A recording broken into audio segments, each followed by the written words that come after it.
attention, like telling you that whether you drive a little over the speed limit or a lot, you can crash just the same. You could hurt yourself or worse, others. I'm at the scene of the collision. And the damage you cause will be beyond repair. See, we didn't have to use crash or siren sounds after all. Speeding catches up with you. Brought to you by NHTSA. Home of the Sports Bash with Mike Gill, 97.3 ESPN, WENJ, WENJ HD, Millville, Atlantic City. Isn't it about time for somebody's favorite radio program? Yeah. 97.3 ESPN presents the Sports Bash with Mike Gill. When I'm driving, I got a guy on the radio who talks to me. I can't see him, but he talks to me. Now, live from inside the Casino Resort Studio, here's Mike Gill.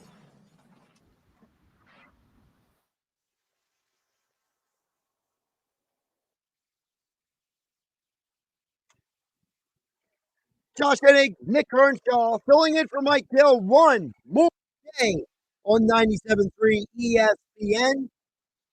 Mike and his team have reached the championship round, Nick Earnshaw. How about that? Good to see you, Josh. Glad to be filling in alongside you. It's going to be a fun show. Good luck to Mike Gill's team. How about that? Yeah, I don't know when or if I will get an update from Mike, to be perfectly honest. The last thing I heard from him was I was asking him where they go if they win today for the next round, and I haven't heard back from him since. Oh, he ghosted you, huh? So, well, here's the thing with Mike. For those who don't know, Mike Gill and I, when we message each other, there are times that, let's be realistic, Nick, Mike kind of forgets that he's texting me. See, I have this problem on occasion, too. Like, I will read a text from somebody and then totally forget to respond. Like, in my head, I responded, and then I just won't text back. And I'll go back, oh, I forgot to respond to this. I do that all the time. And I feel bad for people who text me at times and don't get a response. That's exactly what I did. I responded in my own head. So we got a lot to get to here on the Sports Bash. Next 4 hours, got the usual suspects joining us here on 97.3 ESPN. Gary from the Press Atlantic City joining us in less than 30 minutes. Bob Michael from Boston Broad at 3 p.m. before 4. Jeff Brooks from the Inside the Birds podcast. The extended version of Nick Nuggets today. All that and more here on 97.3 ESPN. And Nick, a little news for the folks out there. If you are going to listen to Sports Bash 97.3 the rest of the week, I will have tickets to give away for this Friday night boxing event of the summer at Tropicana Showroom in Atlantic City. 97.3 ESPN will be there to watch the fight. You guys join us. Win tickets a little later this week. Here 97.3 ESPN. But Nick, before we get to anything else,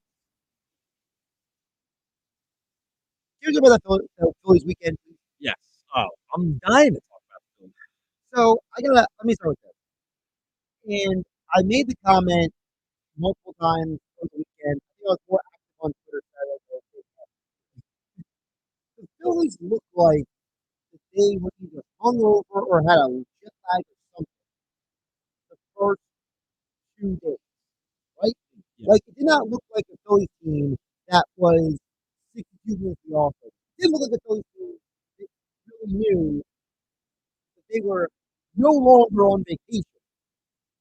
And you could argue they are very fortunate to come away from this weekend not getting stuck.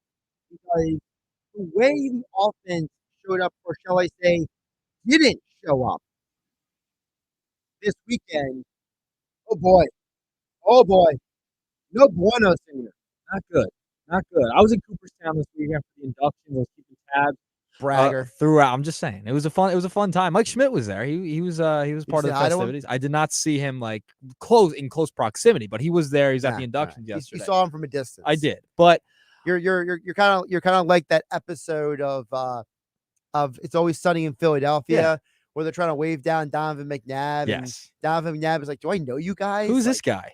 Where's he from? Who the heck is he? But I was keeping tabs on the Phillies throughout the I thought you were going to say keeping tabs on Schmidt. No, not on Schmidt. No, not on Schmidt. But on the Phillies in general, the 2024 Phils.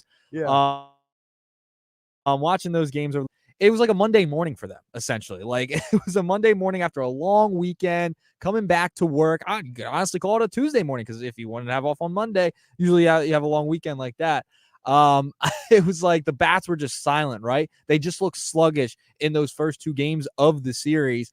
And, heading into Sunday, it's like, are they really going to get swept against the Pirates? And you really didn't even see the Pirates' best arms. Like you didn't even see Paul Skeens in this series. So to come away yesterday, they looked more dominant. They looked like the Phils of old. And how about our South Jersey product yesterday, Josh?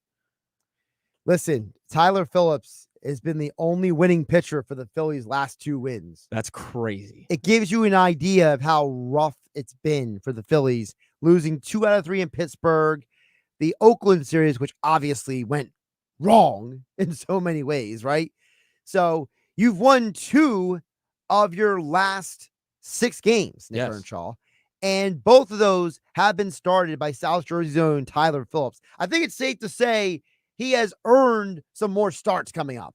I think so. With where they're at right now, I mean, Mercado hasn't been great. You still have Turnbull's hurt, Taiwan Walker's hurt.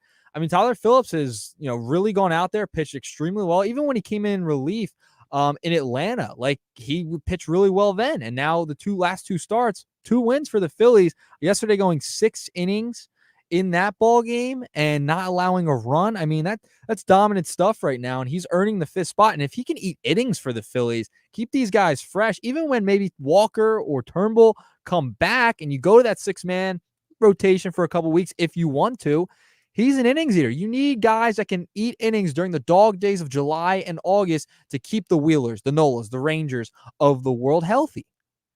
It's interesting you mentioned those other guys because what I find interesting about this upcoming stretch of games, look, you got out of Pittsburgh alive.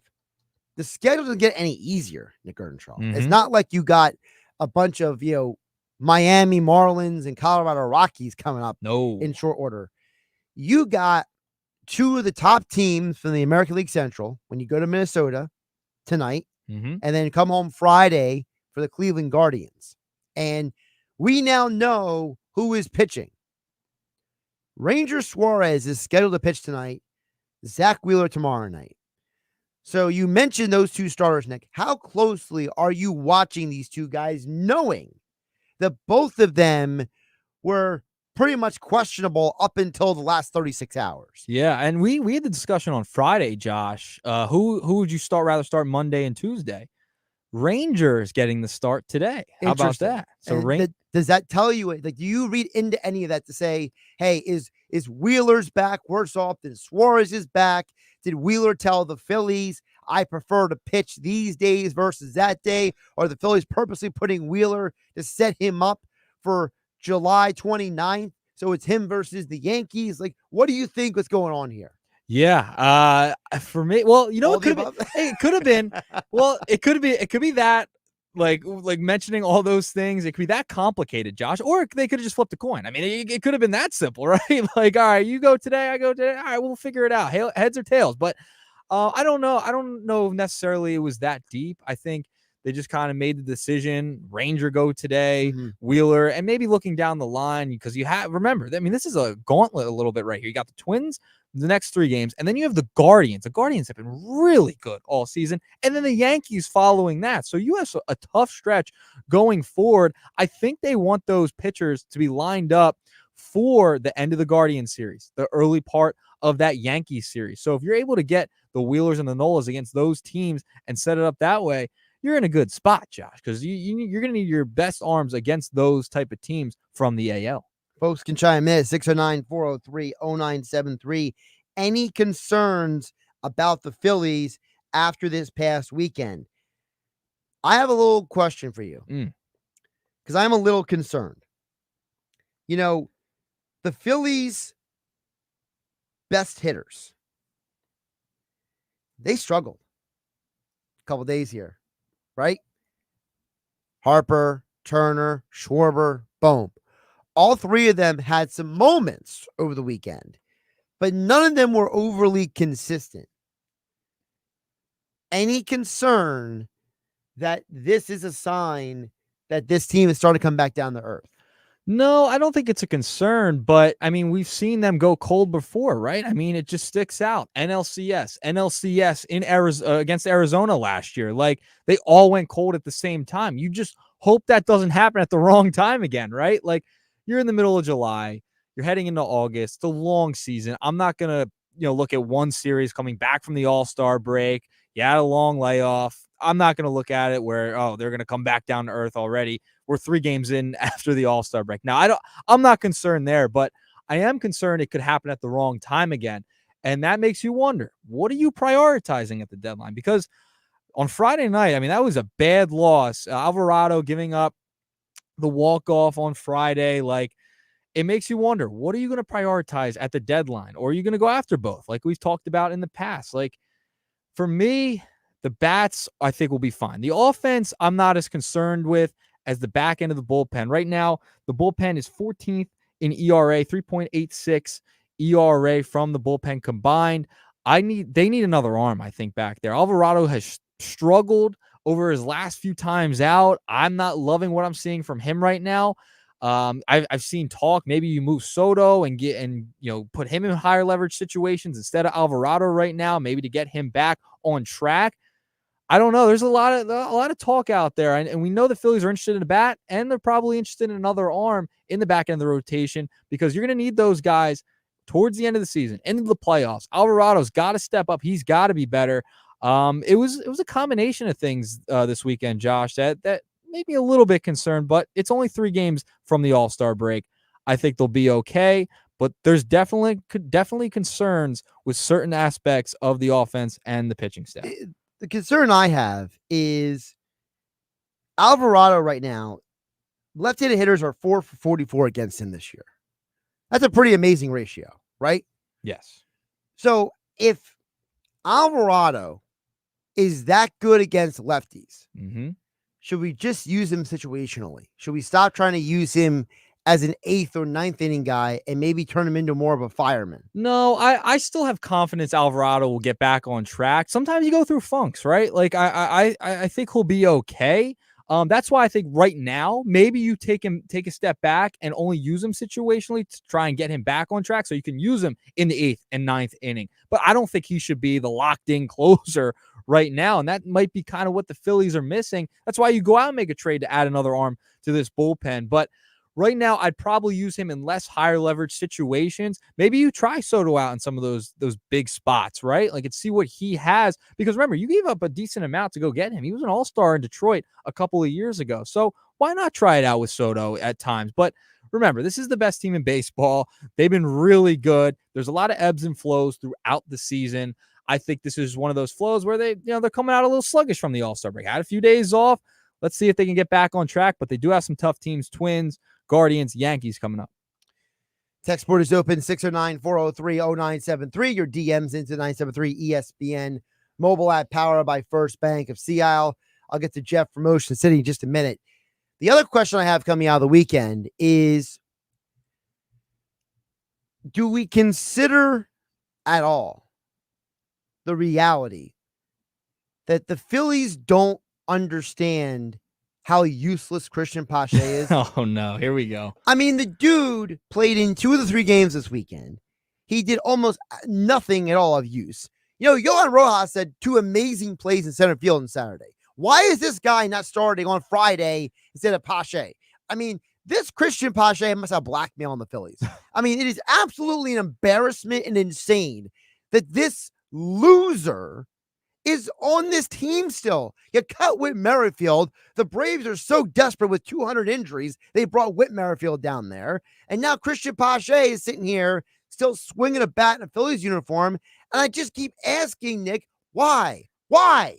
I mean, listen, maybe they're trying to showcase what he Showcase has. how bad he is? I'm just saying, I don't know. What else are you going to do with him? I mean, are they going to cut him? Cut him. Do they want to try? Cut Merrifield. Do they want to try and get some value for him? That's what what value you going to get from Pache? I don't know. You throw him in a trade. Sandwich? Listen, he's still young enough where he could go somewhere. He is. He's still young enough. I'm not defending him. He's been bad, but maybe you're trying to showcase him a little bit here so they can try and get some value for him at the deadline. Throw him in as a kicker in another deal. Who knows what they're trying to do? I don't know why he's out there. I think Rojas is better than Pache, but I don't get it, but that's the only other explanation I would have at the moment, because the deadline's coming up. He's a young player. Someone's going to take a flyer on him if you try and move him at some point. So why not? He's young enough. He was regarded as a top prospect in the past. Maybe some team will be like, we'll try him out. A lot of players considered top prospects. I'm just saying. Mickey Moniak was considered a top and prospect. Look, the Angels took a flyer on him. They traded for him. They went out and got him. You think there's a team out there that says, we're going to fix Pache?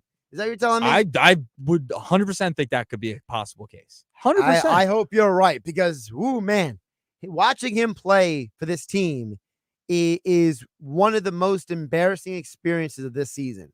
Like, you could argue with this season with 63 wins and with 8 All-Stars, right? And with, Trey Turner having this hot streak and Alec Boehm with the league leaders RBI and Wheeler and Suarez in conversation for Cy Young Award and all the good vibes with Hoffman and Strom, 2 bullpen pitchers in the All-Star game, right? And then you got Christian Pache just to bring us all down. He's bringing down the mood, Nick. I understand that. I'm not saying he should be in the lineup. That's not what I'm saying. I'm saying maybe they're showcasing him. Maybe that's why he's had an uptick in playing time recently over the past couple of games, right? That's the only other logical reason I could see. A team maybe wanted to take a flyer on a Christian Pache. We saw it with Mickey Moniak. We thought he was dead in the water. They got some value for him. Maybe the same case could happen here with Christian Pache, because I don't understand why else he would be in the lineup. I mean, he has not been a good contributor to this team really all year. So you don't believe in my blackmail theory? No, I don't believe in that at all. 0%. It's a showcase for other teams, maybe to add him in as a kicker, say, hey, take a flyer on him. You can give him more at bats than we can. I don't know. It's political season. I'm into conspiracy right now. All right. Yeah, well, there's plenty of them out there. 609-403-0973. Jeff from Ocean City chimes in and says, I have zero concerns with the Phillies. It's a long season. There have been many more highs than lows.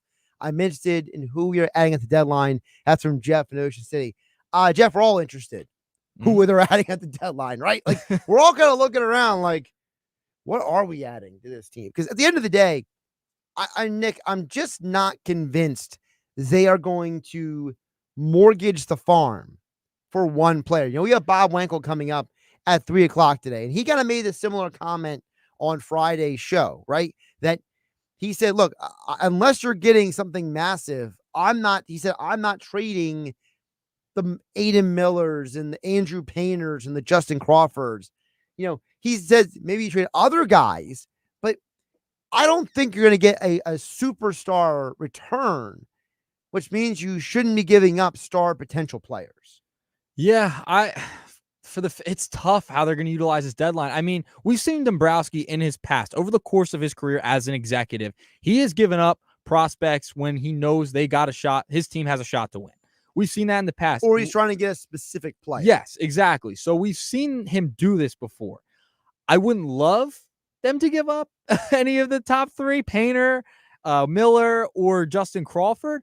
But if you're going to want a guy like, I don't know, Miller, like we've talked, Mason Miller, like we've talked about, you're probably going to have to give up at least one of them. You're probably going to have to do that because they are going to ask for a lot. They want to go get an impact bat. You may have to give up one, or you're going to have to give up a ton of prospects in that case. So I'm not in love with the idea of giving up the top 3, but if you want to go win a World Series, this is your window right now. This season or next season is when you want to win a championship. You have the best record in baseball. You got to go for it. And sometimes you got to give up prospects. Remember, they're unknowns. They're unknowns. We don't know what they're going to be. So maybe you do have to give up one of them, and you're going to have to dip into your farm system a little bit to get something to make the impact the Phillies right now. 609-403-0973. Chris from Millville chimes in. Says Pache is a career 179 possibly get in return. I think you could add him as a kicker to a potential blockbuster type deal. That's the only explanation I would have at this point with where he's at in his career. I mean, he's 25 years old. He still has time to go out there and maybe turn things around. I mean, Mickey Moniak's a perfect example. You mentioned him earlier. He's he was a guy that similar Pache situation. Didn't really have it here. You send him off and you get some value for him. At 25 years old, you can get a little bit of value for him. He's been a top prospect before. I get he hasn't really proven it in the major leagues yet, but he could be a kicker in a deal that could put you over the top to make that deal. Mickey Moniak in 47 games with the Phillies. 47. That was it. He played 47 major league games with the Phillies. Wow. How about that? He had 1 homer, a 129 batting average. It's even worse. 214 on base percentage. How do you have a 172 slug? Like, that's actually borderline impressive. And they got value for him. So, listen, Chris from Millville, as much as I hate to say it, Nick Earnshaw may have something here. Nick Earnshaw, to my chagrin and to the rest of us who don't understand it, we have just proven Nick Earnshaw's point. Yes. That the Phillies got something for a absolute nothing burger in Mickey Moniak. So if they got something for Mickey Moniak, they can get something for Christian Pache. Yeah, and that's the only explanation I could have as to why he keeps being put in the lineup, because he is not contributing at all. So that, and the deadline's like right here. It's right in front of us. That's the only way that they're going to put him in the lineup, is they want to showcase him a little bit, show that he has a little bit of a glove out there in center field. And you can be like, hey, you can give him at bats. We're not going to be able to give him consistent at bats. You can send him to a bad team if you're getting a good player back. That's the only possibility. Maybe you send him back to Oakland. He'll get plenty of at bats there. I will say this. I'm looking at Moniak's stats right now. Moniak is such a boomer bust player. Yes, 100%.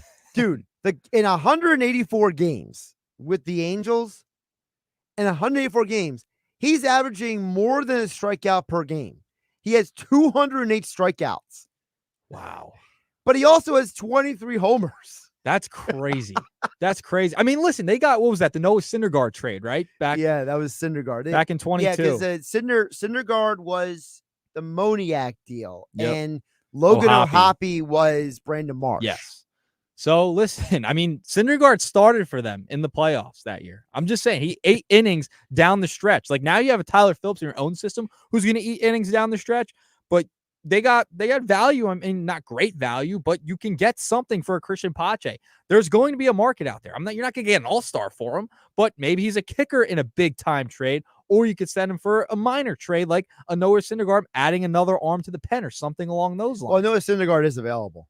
Yeah, he is available. He's still available at this point. I mean, for those who didn't see, I think it was a few days ago. I forget what website it was, but I wanted to throw my phone because one of these like news aggregator websites put out a headline. It said, former Phillies pitching star trying to make return to Major League Baseball. That's a crazy headline. And That's a crazy headline. I'm scrolling through the article like, who are they talking about? Who is this former? Like, I was racking my brain like, who was a guy who was a good pitcher for the Phillies who might be available now?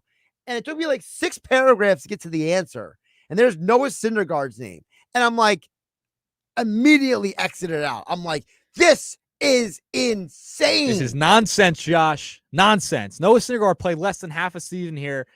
It gave you some innings here and there, started a playoff game, whatever. But that was really it. I mean, Christian Pache has done as much for the Phillies as Noah Syndergaard. Yeah. Is he going to be a former Phillies star? Who, Christian Pache? Yeah. He could be a former Phillies star at some point. I mean, he played center field, platooned out there. He's a former top prospect, so you could say it like that. Former top prospect who also was a star for the Phillies. That could be the headline going down the line from Christian Pache, Josh. As long as he didn't make your top 10, 25 or younger players in Philadelphia. Oh, you wait till you find out about this list. I can't wait to have your head spin. Yeah, so for those who didn't hear, so last week, Mike Gill and I discussed this on the Sports Bash here on 97.3 ESPN. Josh Hennig, Nick Earnshaw filling in for Mike Gill one more day. Mike Gill and I had a couple of disagreements. Not like crazy disagreements, but like, one guy higher than another. I had a couple guys on my list, and he had a couple other guys on his list. Like, it was like a reasonable, evaluation. It was more of an evaluation of talent in Philadelphia and less of a argument. But I'm getting the feeling, based on some of the snide comments you have made before this show today, Nick Earnshaw, that you and I are going to have a legitimate debate later today. Yeah, because I have a problem with the premise. I have a total problem with your premise in general of the list, of how the list should be conducted. I have a total issue with that at the moment. So I made some adjustments to the premise of the list, and I'm going to make your head spin. I made some adjustments to the rules here for this list. By the way, did you watch the WNBA All-Star game this weekend? I did not get to see the WNBA All-Star game. Remember, I was in Cooperstown. all week. I know. Stop bragging.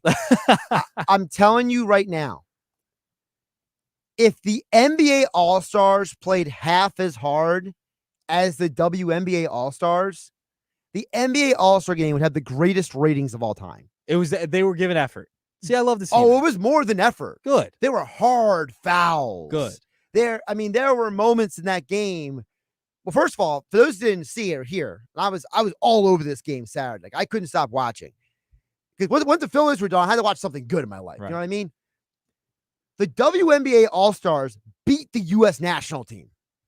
Yes, I did see that. And you know what else I saw, Josh? I saw Kelsey Plum was trying to guard Caitlin Clark like full court and all. Like that shows me the effort that they were given. There were hard fouls in this game. Arike Gumbawale, she won the MVP. This is the second time she won the MVP in this format against Team USA. She has a grudge against Team USA. They don't want her on the team, man. This is ridiculous. The WNBA, good on the WNBA for showing effort in an All-Star game, because none of the 4 major pro sports in baseball, basketball, football, hockey, I mean, you don't see a ton of effort. So I'd like to hear that they're giving effort. And some of the clips I saw, like the one I mentioned with Kelsey Plum, guarding Caitlin Clark, we have full court press. I love this. By the way, Angel Reese came off the bench, had a double-double. Wow. Off the bench. Off the bench? She didn't even start. This is crazy. See, I mean, we need this effort across all sports. Bring all-star games back, would we? Come on, let's do it. I mean, the men can learn something from these women. Yes. I'm just saying. I don't know what the ratings were. I haven't seen if the ratings have been out yet, but just based on the amount of tweeting that was going on Saturday night, I'm assuming there was a good amount of people like myself watching a real basketball game instead of America barely beating South Sudan. I'm a little upset I did miss this, because we would talk about the All-Star game now for a couple of weeks, with the baseball All-Star game being last week. I just want to see effort. I think that's what fans want to see. Like, fans want to see the effort from these players in the game. They're the best of the best in the world. Just show a little bit. Just show a little bit in these games. I mean, NBA, it's gotten out of hand. Football's flag football now. I mean, that's how bad the effort was in the National Football League. So I'm glad to see the WNBA All-Stars showing a little bit of effort. I mean, Asia Wilson took out her own teammate on a drive to the basket. Wow. See, that's awesome. That's all people want to see. That the ratings will go up. And guess what? Games. She didn't even help her teammate up. Yeah, that's crazy. Angel Reese had to run over and help the lady up. That's crazy. Angel Reese was like, look at her like, I feel bad for you. Your teammate just like decked you. Just show effort. Would we? Come on, guys. By the way, Caitlin Clark set an All-Star game rookie record for assists, and she was 3 short of breaking the all-time All-Star game record. That is amazing. See what happens when you show a little effort here. People, we're talking about it right now, Josh. We're literally talking about it because you showed some effort. Yeah, about a game, a real game. A real game, a real All-Star. Not practice. Not practice. We're not talking about practice. No practice today. He's Nick Earnshaw. I'm Josh Hennig, filling for Mike Gill on 97.3 ESPN. Coming up on the other side, we get to more of your text, 609-403-0973. Cole from LBI. Your text and more coming up a little bit later this hour. Press of Atlantic City's Mike McGarry joins us next on 97.3 ESPN FM. Don't forget the 97.3 ESPN mobile app. It's free. Thanks to First Bank of Seattle City. We have the Phillies covered. And the Browns is the Turner at short, who throws across his body to Harper at first, and another 1-2-3 inning for Zach Wheeler. Get the best Phillies baseball coverage on the Sports Bash with Mike Gill on 97.3 ESPN. Less is more? No, more is more. That's why Taco Bell's new $7 Luxe Cravings box is stacked with all your cheesy, crunchy favorites. Think a beefy 5-layer burrito, a double-stacked taco, a Chalupa Supreme, chips and nacho cheese sauce, and a drink for just $7. Live Luxe for less at Taco Bell and sign up for rewards to earn free food. At participating Taco Bell stores for a limited time only while supplies last. Price and participation vary. Drinks exclude freezes. Tax extra. Rewards program subject to terms and conditions. Points earned on qualifying purchases. Meet DJ the Master Penny Pincher. I'm always looking for ways to lower my electric bill. My new smart meter from Atlantic City Electric makes it a lot easier to save energy and money. I took a few minutes, logged into my account, and unlocked some cool tools like high usage alerts and customized energy saving tips I can see right on my phone. I'd say that's a pretty smart move. We couldn't agree more, DJ. To unlock all the energy-saving benefits of your new smart meter, sign up for my account at AtlanticCityElectric.com/smartmove.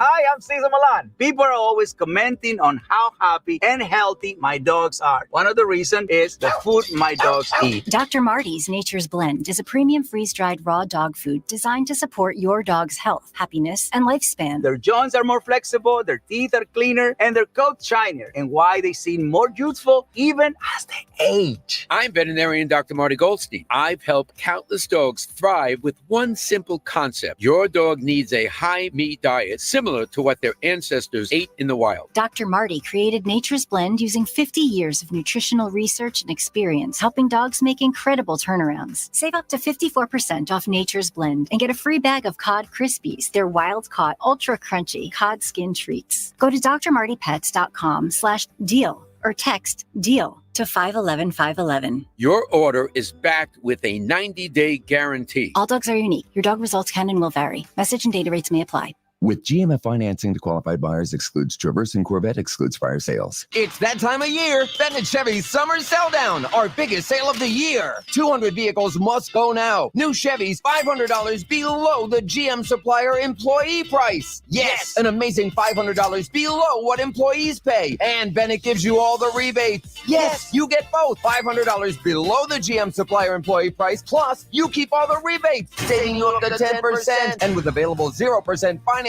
you'll save even more. Plus, Bennett's paying a whopping $10,000 minimum for any trade towards any pre-owned in stock. You heard right. You get at least $10,000 for any old rusted, busted rattle trap you can get to our lot. Imagine how much you'll get for a good trade. And our non-commissioned sales team is paid based on your satisfaction, not how much you spend. It's the Summer Sell Down. Another reason nobody beats a Bennett deal. And I mean nobody. Together, let's drive at Bennett Chevy, Egg Harbor Township, and BennettChevy.com. There's a price war in the insurance business, and you may be paying too much. Call the Term Lifeline right now and see if you can save 40%. $500,000 plans and up, that's our specialty. Even great smokers rates. Protect your family today. Call the Term Lifeline right now for a free quote. 866-509-TERM, 866 TERM. Whatever happened to Tony Horton, the guy who created the revolutionary P90X? 2017, I was knocked down. A very rare type of shingles that went straight into my brain. My body was completely wasting away. I started researching everything related to building my muscle back again. That's when I learned about the potential of HMB plus vitamin D3 and what they can do when it comes to helping build new muscle. So Tony developed high-impact protein by Power Life. Just add 1 scoop of high-impact protein to a glass of water or your morning smoothie and enjoy the effects of that boss molecule and factory worker combination. Reshaping your body each and every day. More energy, burn more fat, and probably drop a few pounds along the way. High-impact protein by Power Life is a tasty once-a-day powder that comes in either whey or plant protein. Go to mypowerlife.com and use code MUSCLE to save 30%. Tony even offers a 90-day guarantee. Go to mypowerlife.com or text MUSCLE to 511-511. Text MUSCLE to 511-511 today. All individuals are unique. Your results can and will vary. These statements have not been evaluated by the FDA. This product is not intended to diagnose, treat, cure, or prevent any disease. Tax fees may apply. Get in the zone, AutoZone. Welcome to AutoZone. What are you working on today? Brakes? We can save you 15% on that. We have OE quality Duralast brake pads and rotors in stock, ready for pickup or delivery. We also have calipers, brake fluid, tools, and anything else you'll need to do the job right. When you get Duralast pads and rotors together, you'll save 15%. It's just part of what makes us America's #1 brakes destination. Get in the zone, AutoZone. Find what you love, love what you find. A Total Wine and More. There's so much waiting for you. Spirits and beer, thousands of wines. Guides in the know and prices so low, it just might blow your mind. You're gonna find what you love and love what you find. Only at Total Wine and More. Drink responsibly. Be 21. It's the Sports Bash with Mike Gill. And I am the voice of the voiceless. On 97.3 ESPN and the 97.3 ESPN free mobile app. Josh Hennig, Nick Earnshaw here, filling in for Mike Gill on 97.3 ESPN FM, 97.3 ESPN mobile app powered by First Bank of Seattle City. We'll continue the conversation as the Phillies return from Pittsburgh to now head to Minnesota, little rough weekend for the Phils as they continue their road trip. Plus, Eagles report for training camp tomorrow. All that more. Mike McGarry from the Press of Atlantic City at acpressmcgarry.com. He joins us right now on the Sports Batch on 97.3 ESPN. Mike, welcome in. How you doing today? Doing well, guys. How are you? Doing all right. So, Mike, I said before you came on that for me, I felt like the Phillies almost looked like they were like jet lagged or hungover or, had senioritis or something was going on with them. And I almost feel like they're lucky, right, to get that win yesterday because the way they looked in the first 2 days, they didn't look great, Mike. Yeah, well, I thought they fell prey to a bad bullpen on Friday night with Kirkring and Alvarado both struggling and both contributing to blowing a lead. So the Phillies easily could have took 2 of 3 from the Pittsburgh Pirates. But I would agree, right now the Phillies are in a middle of a, as I wrote today at PressofAC.com, a mini case of the summertime blues here. They've dropped the series to Oakland. They've dropped the series to Pittsburgh. These losses have kind of shown a couple of their weaknesses, and they'll look to get back on track. And and against Minnesota, a 3-game series up there, and then the Guardians come to town for a potential World Series preview, and then it's the Yankees after them. So, rough schedule ahead for the Titans. Hey, Mike, it's Nick. Josh and I, before you jumped on, we're talking about Christian Pache a little bit. What do you think the reason is he's been getting a lot of playing time here over the last couple of games before the All-Star break and now this past weekend as well? Do you think it's kind of a showcase maybe to move him at some point, or what do you think that is? Yeah, possibly. I think more than anything, it says that they just do not trust Brandon Marsh to hit against left-handers at all. They've given Marsh an opportunity. Last time I looked, he was 7 for 48 against left-handers, so he's unplayable against left-handers. And you're going to put Pache out there. I do think, if they make a move for an outfielder, a right-handed hitting outfielder, which I would fully expect them to do before the July 30th trade deadline, that Christian Pache is going to be a guy who, 8 days from today probably won't be on the Philadelphia Phillies. I certainly hope not, because it feels like he's a huge waste. But, Mike, we looked it up earlier. The Phillies did get something for Mickey Moniak a couple of years ago. So, I mean, is it possible, Nick Earnshaw brought this up earlier, is it possible that Pache could just be like a throw-in for one of these deals coming up? Yeah, absolutely. He could be a guy that, another team takes back. Absolutely. I just think he doesn't do enough for me to stay on the roster. I think Weston Wilson is a guy who has proven himself or has gotten an opportunity to play here a little bit and has, hit the ball. He can play left field. He has good speed. He has power. He can play some infield positions. Christian Pache, to me, is just too one-dimensional. And if he's not going to hit, I don't think you can carry him on your roster. So he would be the odd man out whenever they acquire the right-handed hitting outfielder that I believe they're going to get before the July 30th deadline. Mike McGarry from the Press of Atlantic City joining us here on the Sports Bash. Josh Hennig, Nick Earnshaw filling in for Mike Gill here on 97.3 ESPN. Mike, it was a rough weekend for the Phillies' 4 best hitters. Schwarber, Turner, Harper, Bohm. I mean, they had a couple moments this weekend, but they all seemed to struggle for the majority of the weekend. Any concern about the Phillies coming, maybe are they just coming out of the All-Star break sluggish? Do you think that this team is coming back down to earth a little bit? What is your take on the Big Four struggling? Yeah, I'm not concerned at all. I mean, keep in mind what they scored. They scored 6 runs yesterday. They scored 6 runs on Friday night. They should have won Friday night's game. If Alvarado and Kirkland don't implode in that game, then they take 2 out of 3 from the Pirates, and we're probably having a different conversation right now than we are. So I'm not concerned about those guys. Harper had a home run yesterday. Turner's been great. Bohm's been great. Schwarber's been excellent. I'm not concerned about the Big Four. And like I said, they did score 6 runs on Friday night. They got 6 runs yesterday. If this team scores 5-6 runs, a major league team scores 5-6 runs, they should win the game. They just didn't win Friday night because of the bullpen. Hey, Mike, Alvarado has an ERA right near 10 in the month of July right now. Do you think it would be best if Rob Thompson maybe took him out of those higher leverage situations, maybe used a Soto in the 8th or 9th inning and tried to get Alvarado back on his feet in maybe like the 6th and 7th type of innings? Yeah, absolutely. And I think you saw that yesterday, right? What he go in and he pitched pretty well yesterday, but the game was what, 4-0 or 5-0 when he went in the game. So it was not a leverage situation. I think you saw that yesterday. And you never, maybe Alvarado looked a lot better yesterday than he looked on Friday night. Like all relievers, he tends to blow hot and cold a little bit. So maybe yesterday's outing helped get him back on track. But yeah, you're absolutely correct there. And I think Rob Thompson started to do it yesterday. Mike, you mentioned Alvarado. Left-handed hitters are 4 for 44 against him this year. So is it as simple as saying just only use him situationally moving forward? Is he put himself in a position, I don't want to say he relegated himself, but has he put himself in a position that he's really only good for one type of, a situation coming out of the bullpen moving forward? Right. Well, a couple things there.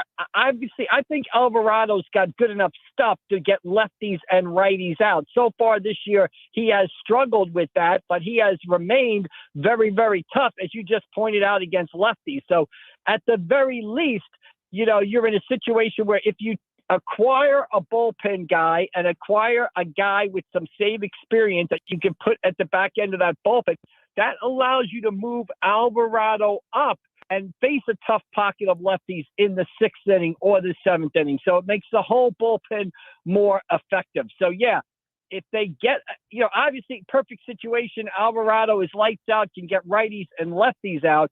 But next best case, you get a closer, a guy who can replace Alvarado in that back end, and you move Alvarado up to where he can come in and get a couple of tough lefties out in the 6th inning, 7th inning, maybe even the 5th inning of a playoff game. Mike, would you say, because all the rumors going around of them, targeting a reliever as well at the deadline, along with a right-handed bat, do you think there's a preference whether they want to go lefty or righty? Mason Miller being a righty, Tanner Scott's name's been thrown out there. He's a lefty. Do you think there's a preference there at all?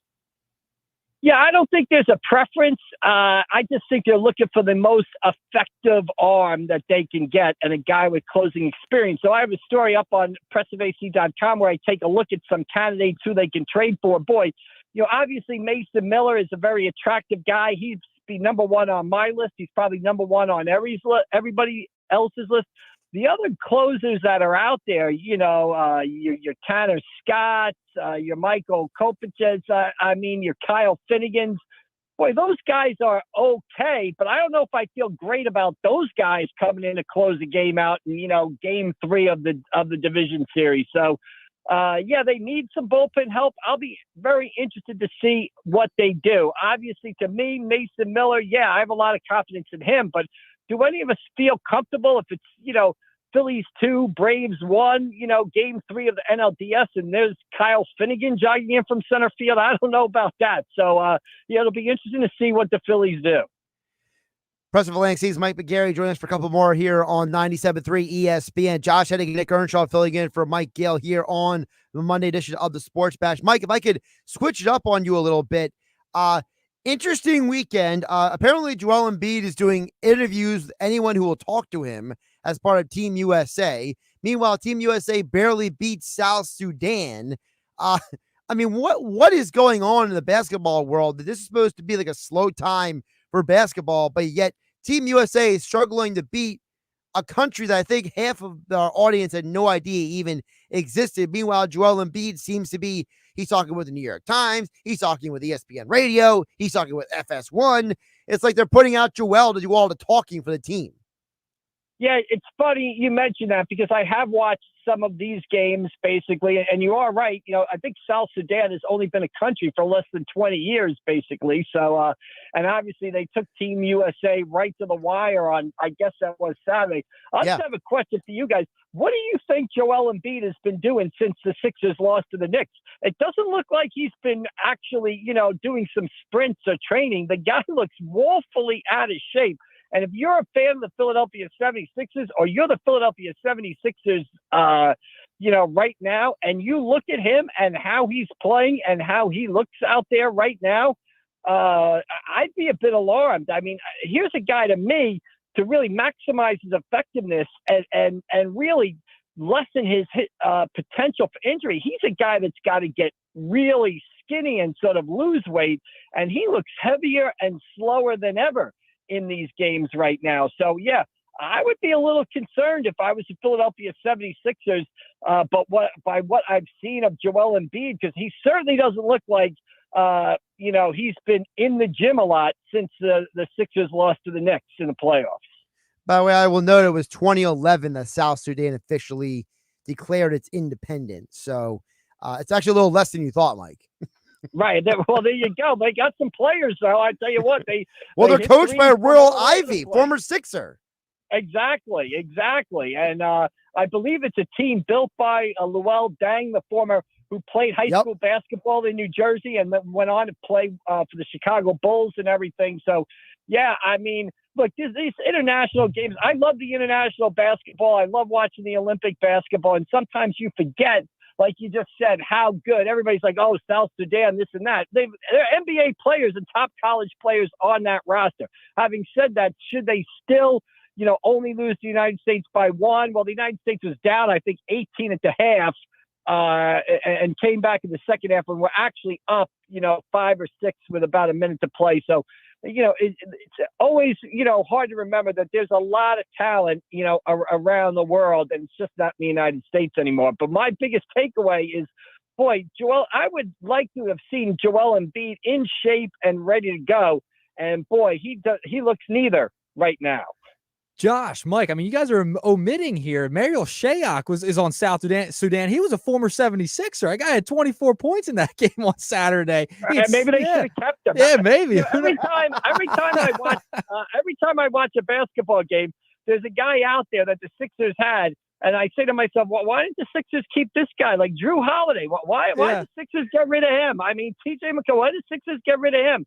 Isaiah Joe, why did the Sixers get rid of him? There's a lot of guys out there that seem to be playing for teams in key spots that at one point were on the Sixers, and the Sixers just turned around and said goodbye to. Yeah, Shayok, a Delaware Blue Coat legend. But I want to ask you about him. Legend? Absolute legend, yeah. With Embiid, I got to mention here, there was a New York Times article that came out. He did an interview there. He talked about the Philly fans and wanting to end his career there. Do you think there was anything interesting from that article? He talked about being depressed after the injury. Was there any takeaways from that you had, Mike? Well, that's the article where he said that he could have been the greatest of all time if it's not for the injuries. But, I just think it kind of showed where Joel Embiid's head is a little bit, and kind of, to me, how he has a little bit of a misperception. First of all, durability is, in order to be one of the greatest of all times, you have to be durable. So it's kind of like saying, I would have been one of the greatest of all times, except I couldn't shoot. Well, durability is a skill. And look at LeBron James is the number one example. LeBron James is the second or third best player of all time. At his height, I don't think he was as good as Michael Jordan, but LeBron's durability almost pushes him up the list. He's 40 years old and still playing, outstanding basketball. So durability is part of what makes the athlete great. And for Embiid to even say the greatest of all time, I mean, if you're going to list the greatest centers of all time, if he's healthy, is he in the top 5 of the greatest centers of all time? I mean, this is a guy that hasn't, been past the second round of the playoffs. So I just I'm very perplexed by Joel Embiid, both how he's looked on the court and his comments off the court. I just find him perplexing at this point. He's Mike McGarry from the Press of Atlantic City. Follow him on Twitter, X at AC Press McGarry. Check out all of his coverage of not just Philadelphia sports, but South Jersey high school sports during the high school season at pressofatlanticcity.com. Mike, appreciate you jumping on, and when you're joining us again on Wednesday, Mike Gill will be back. Well, I'll come extra sharp then. I'll have an extra Diet Coke before I pick up the phone. There you go.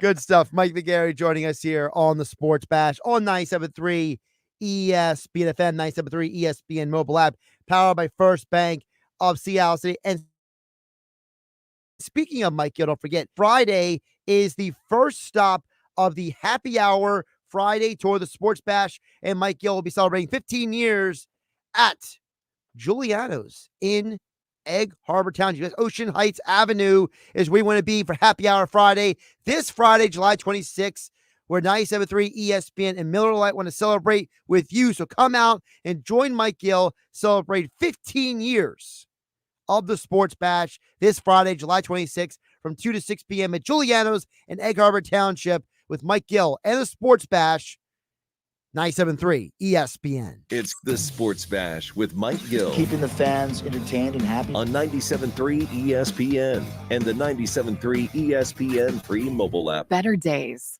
Healthier living. There are many reasons to start recovery. If you know someone who is suffering from addiction, we are always here to help. Make the call at 844-REACH-NJ. Hi, I'm Andy Meadows, Chief Editor of Radio Update. What is Radio Update, you ask? It's an online publication specific to radio that shares innovative ideas about how to move our industry forward. Check us out if you're in radio or interested in getting into an industry that's over 100 years old and stronger than ever. Broadcast radio is now the largest mass medium in the United States. If you're like me and you have a passion for radio, or you want to put the power of radio to work for your brand, log on to radioupdate.com. Savings. Now that's speaking the Lowe's language. And when you join My Lowe's Rewards for free, the savings just keep coming. Save money with member-only offers, plus earn points when you shop. More points equal more rewards, just for you. Because Lowe's knows you earned it, literally. Learn more about our loyalty program at lowes.com/MyLowe'sRewards and become a member for free today. Program subject to terms and conditions. Points are awarded on eligible purchases. See lowes.com/terms for full details. Subject to change.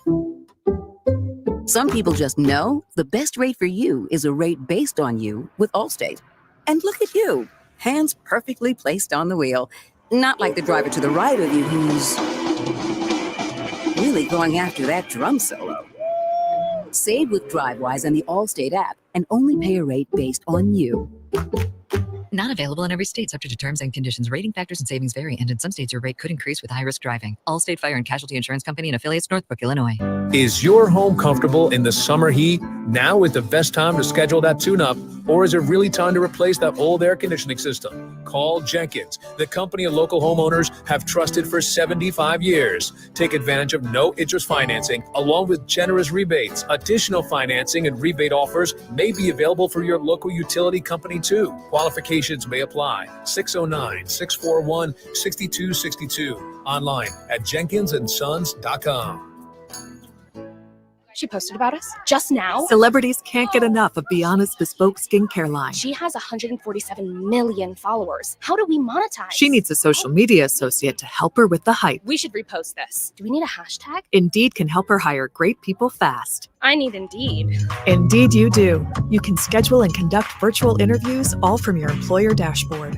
Visit Indeed.com/credit and get $75 towards your first sponsored job. Terms and conditions apply. Find what you love, love what you find. A Total Wine and More. There's so much waiting for you. Spirits and beer, thousands of wines. Only at Total Wine and More. Drink responsibly. Be 21. Flounder season is gearing up, and the one stop for everything you need is the Bait and Tackle Shop at Utch's Marina in historic Cape May. Come to Utch's for a huge selection of flounder spinning and conventional rods and combos for the boat or the surf, with top name brands available like Penn, Tsunami, Ocean Max, Shimano, and more. Only at Utch's Marina. You're home away from home at the foot of the bridge in Cape May. Check out the half-off sale going on right now. Live bait, frozen bait, rods and reels, lures too. Visit Utch's today. Bait and Tackle Shop, open daily. You're listening to The Sports Bash with Mike Gill on 97.3 ESPN free mobile app.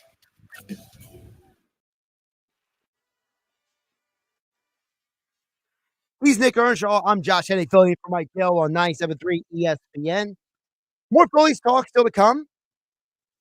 Bob Wankel from Crossing and Broad will join us coming up here on the Sports Bash. Before you mentioned, we'll get some of the Joel Embiid audio later in the show. But I got to tell you, Nick, I'm not a fan of Joel Embiid doing all this talking. I'm with McGarry on that. Yeah, I don't love him going out and doing all these interviews. He has had some blowback from French because he didn't play for their team. He's made some comments about Team USA. That was an in-depth interview, Josh, that they got into some things about the Sixers and what they've done over the past couple of years. I just want to know, I'm sorry to interrupt you. Yeah, you're good. Why is Joel Embiid so intent on talking to everyone who are not the people who have covered him for the last couple of years? I don't know. We have people who cover this team day in and day out. Keith Pompey, right? Austin Krell, our Sixers insider. Paul Hudrick, Liberty Ballers. Devon Givens does a great job coming to Sixers, right? These guys would be as insightful and understanding their questions as anyone. But Joel Embiid is willing to talk to the New York Times and the Fox Sports and the Malika Andrews. What am I missing? I don't know. And the GOAT conversation, very interesting. I don't know what that was all about too. Just keep it to yourself, Joel. So, it's very bizarre. We'll get into it a little bit later in the show. But coming up next, back to the Phillies conversation. Stay the Phillies with Bob Wankel next. He's Nick Earnshaw. I'm Josh Hennig. This is the Sports Bash on 97.3 ESPN. 97.3 ESPN has teamed up with Seize the Deal for incredible weekly offers from some fantastic local restaurants. Here's this week's big deal. Get a $50 gift card good for use at Zio Micolo Pizza in Sea Isle City for just $25. Get this great deal starting Friday at 9 a.m. at seizethedeal.com. Hurry, chances are this deal will sell quickly. For more info on this great deal, go to seizethedeal.com. Seizethedeal.com. Welcome to AutoZone. What are you working on today? Brakes? We can save you 15% on that. We have OE quality Duralast brake pads and rotors in stock, ready for pickup or delivery. We also have calipers, brake fluid, tools, and anything else you'll need to do the job right. When you get Duralast pads and rotors together, you'll save 15%. It's just part of what makes us America's #1 brakes destination. Go for the endless ocean views and the non-stop entertainment. Go for the lucky whirls and the late night twirls. Go for the gourmet eats and the next level sweets. Go to celebrate. Go to rejuvenate. Go for an escape that's anything but ordinary. Go for the win. Go to Ocean Casino Resort. Book your trip at theoceanac.com. Must be 21 or older. Gambling problem? Call 1-800-GAMBLER. Life hack number 7. Get an iPhone 12 on Straight Talk. Life hack. Here's how it works. You walk into Walmart, go to the electronics section, ask for iPhone 12 with 5G and a dual camera system, and select the new Silver Unlimited plan. You'll smile because it's a good plan. You get real unlimited data all for just $20 a month for the whole first year. Get it at Walmart or StraightTalk.com. Straight Talk. Less dollars, more sense. Taxes and fees apply. Requires activation of iPhone 12 and a new Silver Unlimited plan or higher end auto pay enrollment. $25 a month service credit applied for up to 12 months. Eligibility requirements are met. For network management practices, visit StraightTalk.com. Forget the boat trip. Cancel the cookout. It's the Matt Blatt Nissan July blowout. Get a cooking hot deal. New Nissan Sentra SV, just $159 per month lease. Kick ass, just $199 per month lease, and 0 security deposit. Oh yeah, it's on at Matt Blatt Nissan. New Nissan Rogue, 0 down and 0% financing for 36 months. Or lease, AJ the Trade Man can get you released. So bring it to Matt Blatt Nissan and drive home a new Kicks S. Just $199 per month. Or Sentra SB, only $159 per month lease. Vote with 0 security deposit. $29.99 too. Matt Blatt Nissan.com. Tier 1 credit through MENA. Negative equity will be refinanced into the new vehicle. Plus tax tag and 589.3. Offers can't be combined. Call 877-289-6670 or go to mattblattnissan.com for complete details. VIN RL544560 and RY282964. Central lease selling price $23,600. It's on at Matt Blatt Nissan on the Black Horse. That after age 30, our metabolism changes. We have less energy and gain weight easier. There's a way to feel better, not in years or months, but sometimes in just days. I'm Chuck Norris. I tried everything. Working with a team of health experts, words, we came up with Morning Kick. Morning Kick is a revolutionary new formula that combines all my favorite supplements into one daily drink. Morning Kick has probiotics to help you lose weight, prebiotics for digestion, superfoods for muscles and joints, and powerful anti-aging supplements. It'll help you feel youthful, energized, and helps manage stress. I look and feel better than I have in years. Go to roundhouseprovisions.com, use code SUPPORT, or text SUPPORT to 511-511 and claim 40% off. Roundhouseprovisions.com, code SUPPORT. Every purchase comes with our 90-day money-back guarantee. You could be feeling these changes within just a couple of days. Text SUPPORT to 511-511. These statements have not been evaluated by the FDA. This product is not intended to diagnose, treat, cure, or prevent any disease. Tax fees may apply. South Jersey business owners, when Eagles football returns to the airwaves this season, go to southjersey.com to request more information. Home of the Philadelphia Eagles. They got him again! Sixers. Bang! It's good! Ball game! And Flyers. Tipped in front of the net! 97.3 ESPN. WENJ. WENJ HD. Millville, Atlantic City. A Town Square media station serving all of South Jersey. This is the Sports Bash with Mike Gill on 97.3 ESPN and the 97.3 ESPN free mobile app. Now live from inside the Ocean Casino Resort studio, here's Mike Gill. Josh Hennig along with Nick Earnshaw filling in for Mike Gill here on the Sports Bash. One more day here on 97.3 ESPN. 3 o'clock hour of the Sports Bash being brought to you by Broadleys Plumbing, Heating, and Air Conditioning. Broadleys is your trusted source for heating, air conditioning, and plumbing service and installation for generations. Call them at 609-390-3907 or visit them online at broadleys.net. You know, the Phillies might need some servicing after that weekend. I mean, they looked like they were jet lagged or hungover or senioritis or something Friday and Saturday. And all of a sudden on Sunday, happy day, the Phillies decide to wake up, smell the coffee, and play some baseball. That's how the Phillips cooked, Josh. He was cooking yesterday. 6 innings, no runs. Hey, that's what they're starting. I mean, we asked Bob Wankel that on Friday, and he is back with us today here on 97.3 ESPN. Bob, welcome back in. How you doing today? I'm all right. Good to talk to you. I feel like we just did this, but a lot has happened in between, so I'm glad to be back. So let's get to some of that. You know, Nick mentioned Tyler Phillips. You know, the Phillies have only won 2 of their last 6 games, and Tyler Phillips started both of them. Is that just a coincidence, Bob? Do we read more into that? What is your take on Tyler Phillips being the only winning Phillies pitcher recently? Just the way you draw it up, right? You know what I mean? Look, this was on the bingo card all along, right?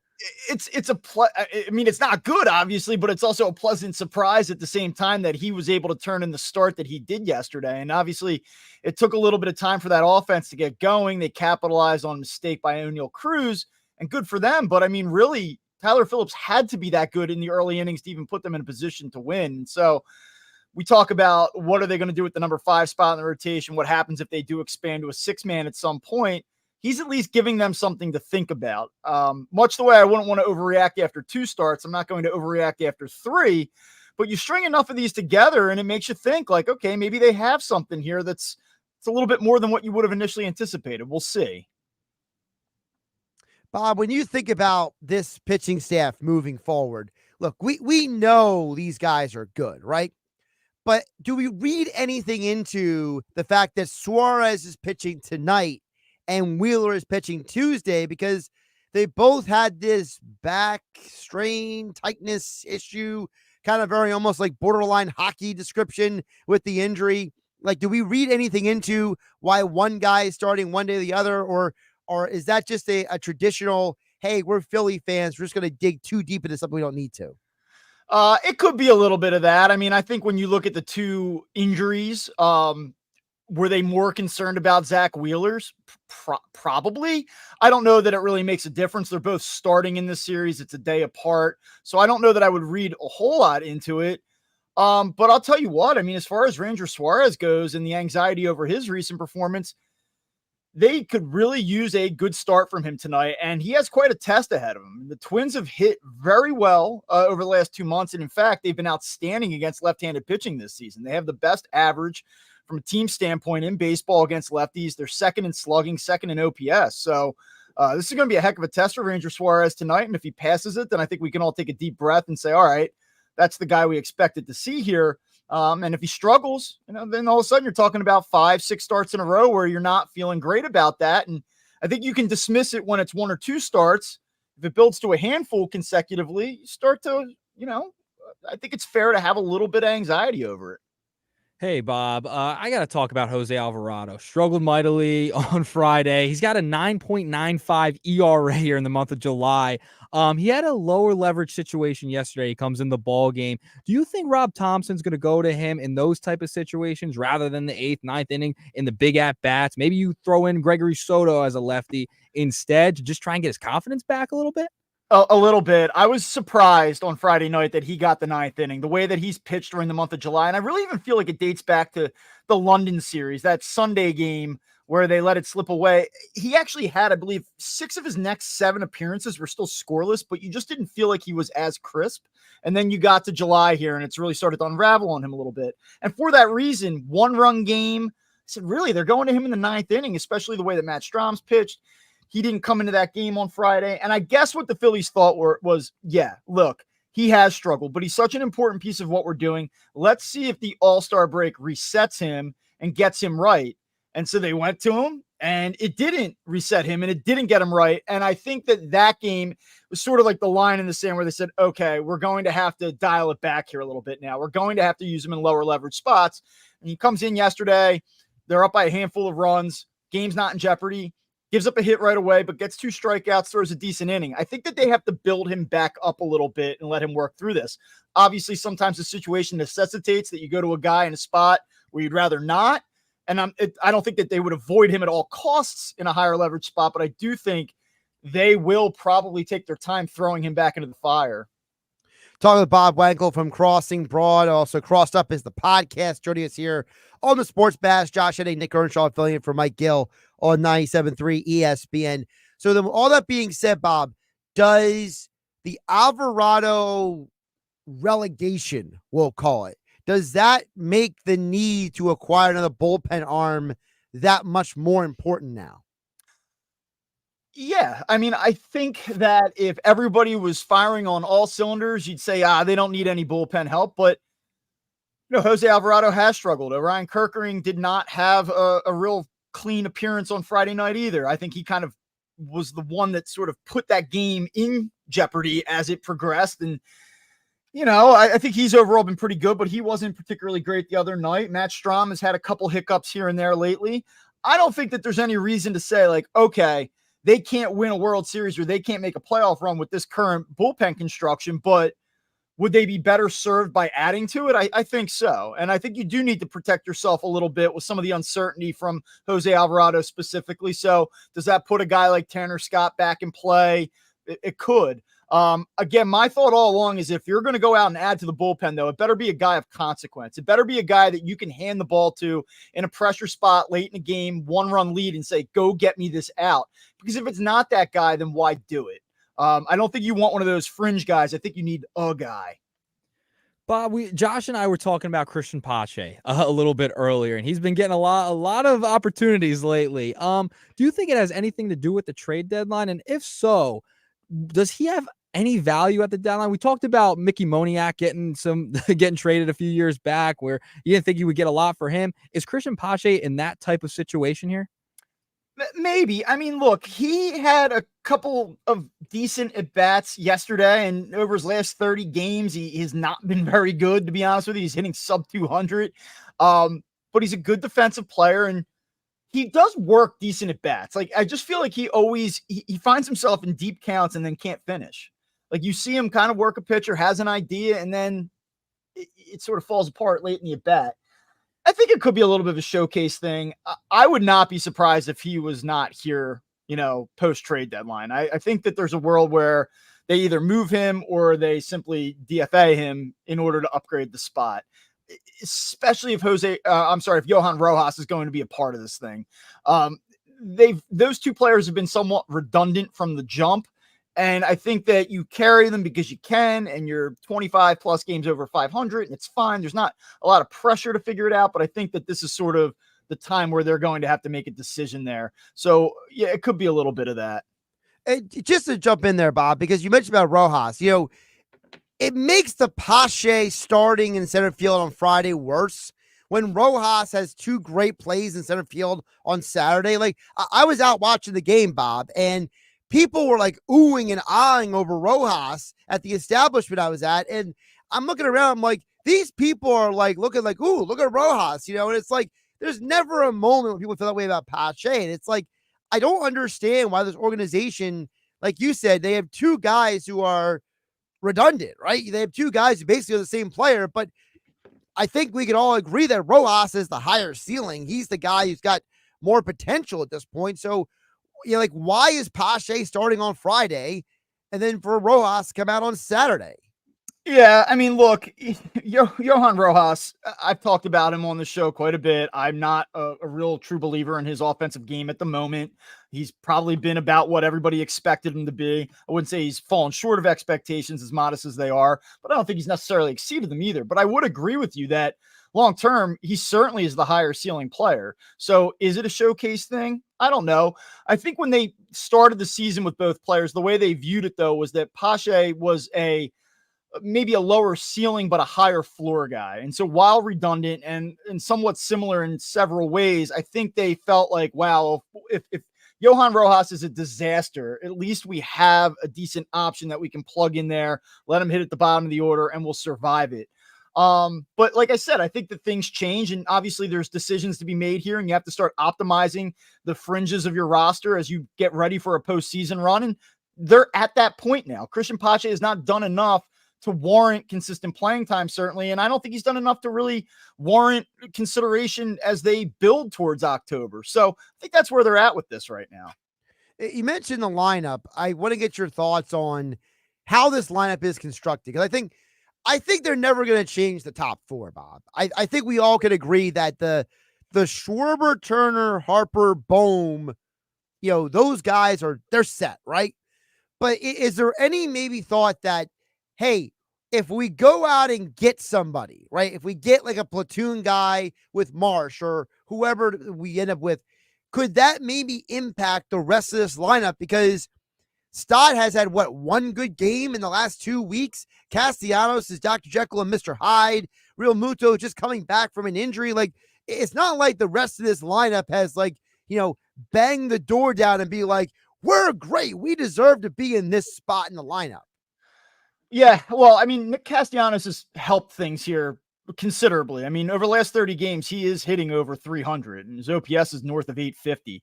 So he's actually back up over 7. He's at a 702 OPS after that home run at the end of yesterday's game. First time he's been there since March 31st. So he actually has sort of solidified his game a little bit. So I think that you have Schwarber, Turner, Harper, Bohm. I think they like Castellanos the way he's going right now in that 5 spot. If you're facing a right-handed pitcher, I think you're still comfortable with that. Marsh probably hits 6. It's that 7, 8, 9 that they sort of have to iron out a little bit. And a lot of the uncertainty ties into, as you mentioned, Bryson Stott, who over the last 30 games has been basically a 200 hitter. He just has not provided anything to them. A lot of weak contact, a lot of lazy fly balls to the opposite field. And they sort of have to figure that part of it out. So if you come in and you get another outfield piece, then that probably shuffles the way that you deal with the back end of the second part of your lineup. We'll see, right? I mean, but Bryson Stott has been he's really made this difficult. He's changed the way I think that the bottom half of the lineup is viewed because of his struggles. And they've reached a point. I thought the most interesting thing all weekend was that you saw Mundo Sosa play second base 2 times. I mean, you talk about the first half that he had, and, Bryce Harper mentions it during the All-Star game, like, it would have been better if the other guy was here too, referencing Bryson Stott and how he wasn't part of that All-Star infield mix for the National League. So here you are. Let's start the tone or set the tone, get out the gate fast in the second half. And he's sitting against Martin Perez in favor of Mundo Sosa, a marginal left-handed pitcher. To me, that's pretty telling. And then he doesn't start against Marco Gonzalez. I think that that's very telling about how the Phillies view Bryson Stott in this moment. And it was not a real vote of confidence, in my opinion. Bob, with the struggles with Stott, the struggles with Alvarado, the offense, we've talked about it ad nauseum. Like, they want to go after a right-handed bat into the outfield, and now Alvarado taking a step back. How has that kind of changed, do you think, their approach heading into the trade deadline that's only about a week away? I think that they have enough ammo to kind of do the two things that they want to do. And I think that the two things they want to do are add to the bullpen and bring in a bat that can handle left-handed pitching. And again, like, it probably ends up being, I'll give you the name that I like at the moment, because I don't think it's going to cost you a ton, but I could see a guy like Lane Thomas being that player. But I think that you have enough ability to do both. And I think that the Phillies should feel, and I would be surprised if they didn't, felt enough urgency to go out and do both of these things. I really do think that there's a clear expectation about winning the World Series here, being well positioned to do it, and knowing that you're probably a piece or two short right now of putting yourself in the best position possible to do it. So I don't think you have to go all in and be crazy in terms of what you're willing to give up to get players like that in return. And so I think that they'll take a measured approach to it. But of the two players who ends up being more notable, probably the reliever, I'm guessing at this point. Yeah, but Bob, that's the thing I'm trying to wrap my head around, because I've been bringing this up. Dombrowski got Steven Pierce in 2018 for the Red Sox, and it wasn't Rafael Devers, it wasn't Xander Bogaerts, it wasn't Jackie Bradley Jr., it wasn't Mookie Betts. It was Steven bleeping Pierce, who was the World Series MVP. So it's like, Phillies history is also full of randos having moments. So, for all I know, whoever Dombrowski acquires the deadline, he could be NLCS MVP for all I know. So, this might be a more important move than maybe we're letting on. Yeah, and look, you take a player like Lane Thomas and you say, oh, he's hitting 246. Who cares? He's hitting 246 on the Washington Nationals. Am I supposed to get excited about that? But then you imagine a world where, okay, you pair him up with a Brandon Marsh and you see that he's hitting over 300 against lefties. Yeah. The OPS is north of 900. And then you put Marsh, what he brings to the table against righties, and Thomas on the flip of it. And you're like, well, damn, that's a pretty nice player I've got there all of a sudden. And also, if you have more problems with Johan Rojas, or he goes ice cold and goes to, to be borderline unplayable offensively, you still have the ability then to slide Marsh over to center field and perhaps play both Thomas and Marsh together. Or again, it doesn't have to be Thomas specifically, but a player that sort of fits that profile. You can still make a big time impact without being a big name. Bob Wankel from Crossing brought a couple more for him here on the Sports Bash. Josh Hennig and Nick Earnshaw filling in for Mike Gill on 97.3 ESPN. Bob_Wankel on the Twitter X platform. Bob, we mentioned about Tyler Phillips. So any new insider thoughts on Taijuan Walker and Spencer Turnbull? Because at some point, I'm assuming those guys will be back in the next couple weeks? Maybe. Maybe. Okay, great. Maybe. Let me just say this. No outcome with Taijuan Walker would surprise me. There's just been this feeling all year of where does he fit? And, I guess the way that Phillips has thrown the ball has alleviated some of that concern about needing to get him back or even wanting to get him back. If someone came to the Phillies and said, look, we will take him and you must assume the bulk of salary, would they think about it? And, you can always use starting pitching depth. They need starting pitching depth. We're talking about the possibility of maybe transitioning to a 6-man rotation at some point. You would think if they did that, Taijuan Walker would fit those plans. I just don't know. I'm not absolutely certain that he does, though. And I just wonder if they decide, hey, look, this isn't going to work out here. Let's explore a way to maybe expedite that process a little bit. That being said, Phillips has been very impressive. I mentioned it on Friday. The minor league stats don't really blow you away or anything. And you kind of think at some point he's going to be more like that guy. But one thing I give him a lot of credit for is he's not scared. He's willing to attack. He's in the strike zone a lot, doesn't issue walks. And so just from the ability to kind of be poised and execute at the level he has thus far this early in his career, it's very impressive. So, they should let him try to at least build on that for the short term. Bob, the team that's trailing the Phillies in the division, the Atlanta Braves, go out and make a move today. They bring in Whit Merrifield. I had to ask you about it. Ozzie Albies replacement. What does that tell you about where Atlanta's at this moment? No hit Whit, as he's known in my circles. I have a couple group messages that refer to him as such. Look, man, I mean, the Braves are desperate, and it's not a terrible idea. I mean, you're talking about a veteran guy who everyone's very quick to point out that he was an all-star last year, and he can do a lot of things for you, and he can run, and he can play defense in multiple positions, and so there's always going to be some value in a player like that. And if you're the Braves, you kind of just hope that a deep breath and a reset and a change of scenery gets him going. He has a track record, and is it insane to think that for 3 months he can be the player that he was for the bulk of his career? No, but is it somewhat desperate? Yeah, of course it is. Oh, it's definitely desperate. Listen, your car broke down, you're running out of options. What's going to replace it? And you go to the rental lot, and you can take a Pinto or a Honda Civic. What you going to choose? Well, you're probably going to take the Honda Civic if you're smart. So that's what Merrifield is right now. He's a 2000 Honda Civic. That's not even a stick shift. It's not even fun to drive. I know that everybody has a lot of fear that that's going to come back to haunt them. I don't want to be on freezing cold takes or anything like that, so I won't. I'm not going to put the audio out there to have it clipped, but I guess I wouldn't be overly worried about it. Yeah, exactly. He's Bob Wankel. It's the Crossed Up is the podcast. Like and subscribe wherever you get your podcast at Bob_Wankel on the Twitter X platform, and check out all his Phillies coverage at crossingbroad.com. Bob, great stuff today. We'll talk soon. All right. Talk soon, guys. Great stuff from Bob Wankel here on the Sports Bash on 97.3 ESPN. I'm Josh Hennig. He's Nick Earnshaw, filling in for Mike Gill. We'll check back in on the text board coming up on the other side. 609-403-0973. Your DMs into 97.3 ESPN mobile app powered by First Bank of Seattle. Elroy in Mays Landing. Cole from LBI.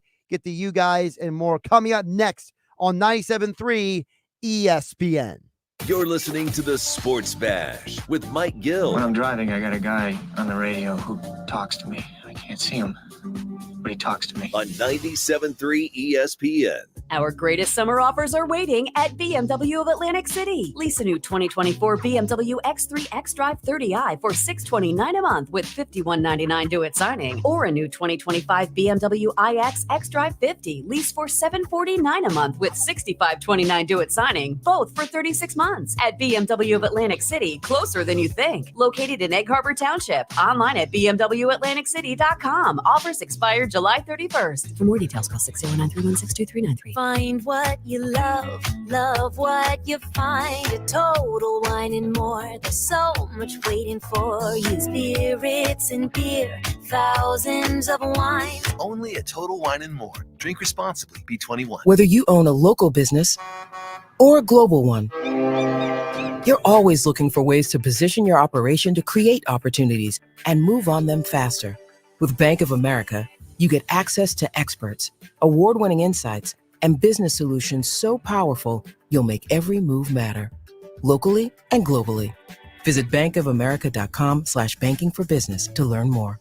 What would you like the power to do? Copyright 2024 Bank of America NA. Did you know your skin is the largest organ of your body? Huh? That's why you should shower with Old Spice Super Hydration Body Wash instead of plain old bar soap. Love your skin by super hydrating it with vitamin B3 and glorious notes of vanilla and shea. Did you know that my super hydrated skin is the second largest organ of my body? The first is my heart. Old Spice. Men have skin too. Old Spice Super Hydration Body Wash. 24/7 renewing moisture. With daily use. Life hack number 7. Get an iPhone 12 on Straight Talk. Life hack. Here's how it works. You walk into Walmart, go to the electronics section, ask for iPhone 12 with 5G and a dual camera system, and select the new Silver Unlimited plan. They'll smile because it's a good plan. You get real unlimited data, all for just $20 a month for the whole first year. Get it at Walmart or straighttalk.com. Straight Talk. Less dollars, more sense. Taxes and fees apply. Requires activation of iPhone 12 on a new Silver Unlimited plan or higher end auto pay enrollment. $25 a month service credit applied for up to 12 months if eligibility requirements are met. For network management practices, visit straighttalk.com. Timmy, everybody. Great job. Next up for our 5th grade class recital, we have Samantha. 10 times better performance can make a big difference. Castrol Edge Motor Oil gives your engine 10 times better high-stress performance. Castrol Edge, better oil for maximum performance. Now through December 28th, Castrol Edge and Edge High Mileage Motor Oil are on rollback at Walmart. Claim based on sequence 9 test under high-load conditions versus API SP test limits. It's Lee Come Key. Welcome back to the Lee Come Key request line. Ready for something with a kick that's still smooth? Talk about a hot time at dinner time. Crisscross. This is America's #1 spicy mayo and non-GMO verified sriracha. It's the Sriracha Slide coming at you from Lee Come Key. Turn it out. Sriracha Slide on over to srirachalove.com to check it out. Sriracha real smooth. Oh yeah, it's on at Matt Blatt Nissan. If you're currently stuck in a loan or lease, AJ the Trade Man can get you released. MattBlattNissan.com. It's on at Matt Blatt Nissan on the Black Horse Pike, Egg Harbor Township. Powered by NJM. No jingles or mascots, just great insurance. This is the Town Square, New Jersey Info and Weather Network. Could Joel Embiid have been a part of the GOAT conversation? I'm Nick Earnshaw with your South Jersey Sports Center and with your 97.3 ESPN question of the day. After doing an interview with the New York Times, Joel Embiid discussed why he thinks he could have been in the GOAT conversation if it weren't for injuries. That got us thinking here at 97.3 ESPN.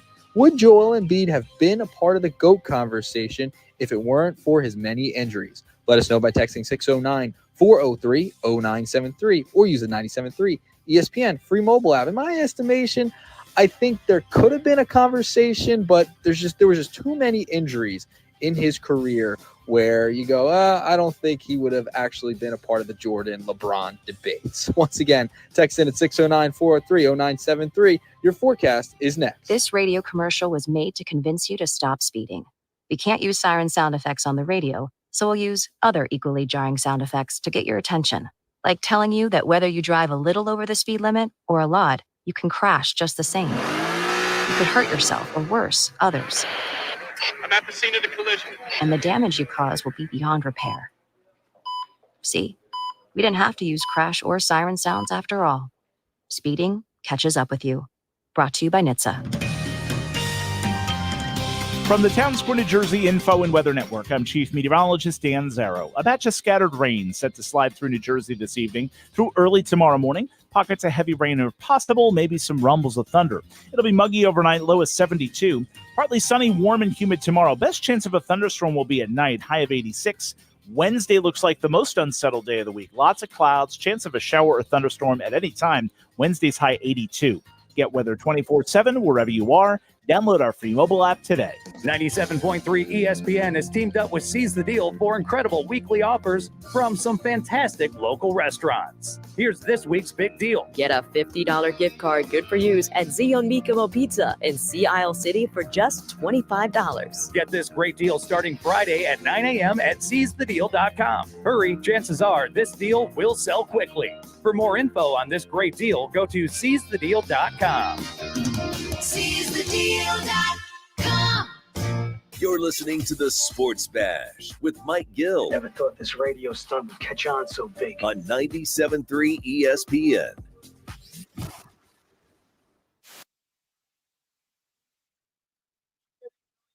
Alongside Nick Earnshaw here on 97.3 ESPN FM, 97.3 ESPN mobile app powered by First Bank. Don't forget the boxing event of the summer is this Friday, July 26th, when Boxing Insider Promotions brings another action-packed fight card to the Atlantic City showroom.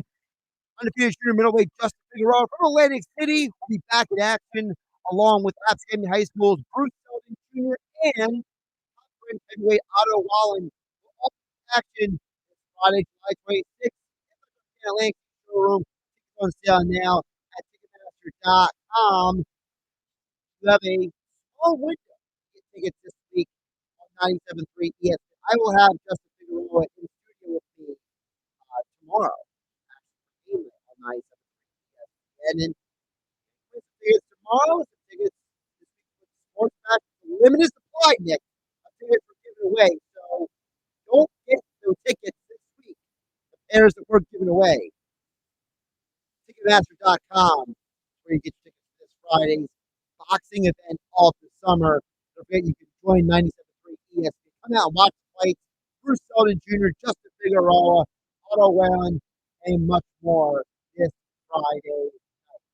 Do not miss it, Josh. That's all I'm going to say. Do not miss it, and do not miss your chance to win some free tickets. I mean, you can't. It's nothing better than that. Now, I will say that you will be missing it because you made birthday plans before this fight card ever came together. Oh, months ago. Yeah, months so ago. you were planning your birthday back around like March Madness. Basically. I was. Yeah, I had this all planned out. Yeah, so I mean, it's not your fault. You're like Aaron Rodgers. You made plans to do stuff way before other people set their schedules. It's not your fault. Yeah, before training camp, I already had plans. It's like it's essentially the same thing here. I mean, but listen, it's good plans. I'll be, at the Phillies game. So I mean, hey. I'm not blaming you. I'm just saying, Guardians, Phils, can't miss it. I mean, you won't be around for the boxing event that night. You won't be watching Deadpool versus Wolverine with me this weekend. You're just I will. You know where I'll be? I'll be in the nosebleeds. Yeah, you'll be ghosting all of us for about 24 hours. I'll be in the nosebleeds like I usually am, always in the nosebleeds, like I was during the Sixers season and Philly season. It's almost the same idea here. Yeah, well, hopefully they don't lose because of it. Yeah, I mean, I'm on a bad streak right now overall. Sixers, Phillies, just not on a good streak. It's turn like it around here. It's like the book Dave Sherapan says on Billy Schweim's show.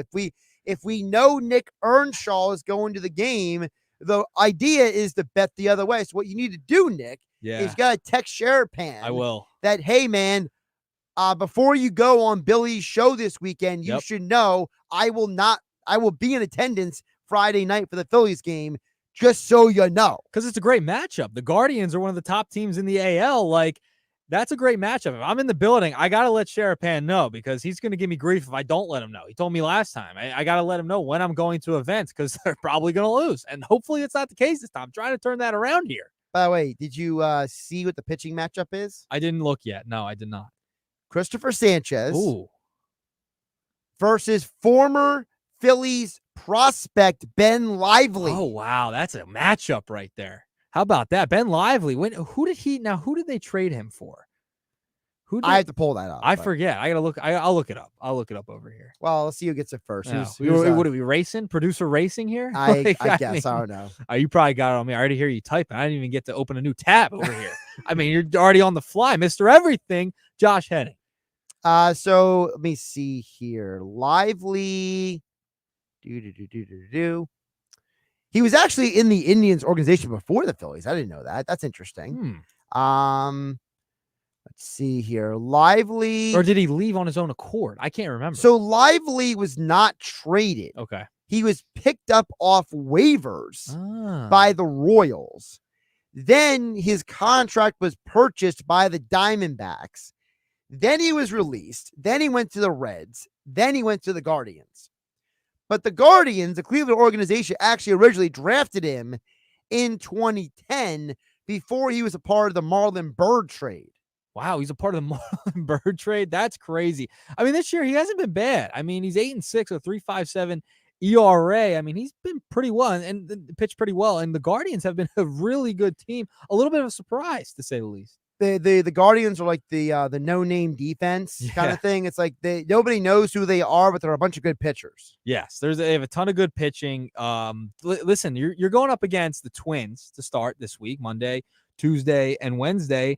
And then Friday, you start the series against the Guardians. So you're up against that AL Central, who I didn't really think it would be like a competitive division, but the Twins are second in the wild card right now behind the Yankees. Then you got the Yankees after the Guardians series. So the Phillies have a little bit of a gauntlet here against the AL to end July. Yeah, Nick, it's on your job to let the locker room crew know that you are going to be in the house on Friday, which means everyone needs to bet against the Phillies. Yes, I'm going to bet for the Phillies because I believe in my, my superstition here that it's going to break. It's going to totally break this weekend. I'm totally in favor of it breaking because it needs to happen. And I think it will happen. I'm on like an 0-for-6 right now in the last events I've attended in Philadelphia, sporting events, going back to the Sixers. Phillies overall, they haven't been winning games that I go to. It's going to change when we're in the nosebleeds again. We're going to bring back the positivity here, okay? All right, well, let's get to the text board, 609-403-0973. Cole from LBI chimes in and says, I know you'll probably disagree, but the Phillies need to go out and get a number 2 starter. I think this lineup can mash. You have Rojas, the defensive specialist, And I know you have Wheeler, Suarez, and Nola, but Suarez looks like he has hit the wall, and I will forever think of Nola as no more than a high-end 3. Now, 2 questions I have with that from Cole from LBI. Number 1, who is the number 2 starter who you would get? Because I go back to my theory, because I was listening to Buster Olney on the Baseball Tonight podcast, Nick, and he said there's a lot of teams that are more desperate than the Phillies for pitching. He mentioned the Braves. He mentioned the Royals, the Yankees, the Twins. You can even throw the Red Sox in there if you want. So who can the Phillies get that the other teams might not be able to zero in on, who would fit Cole from LBI's profile? Is my first question. My second question is, we mentioned about Walker and Turnbull earlier.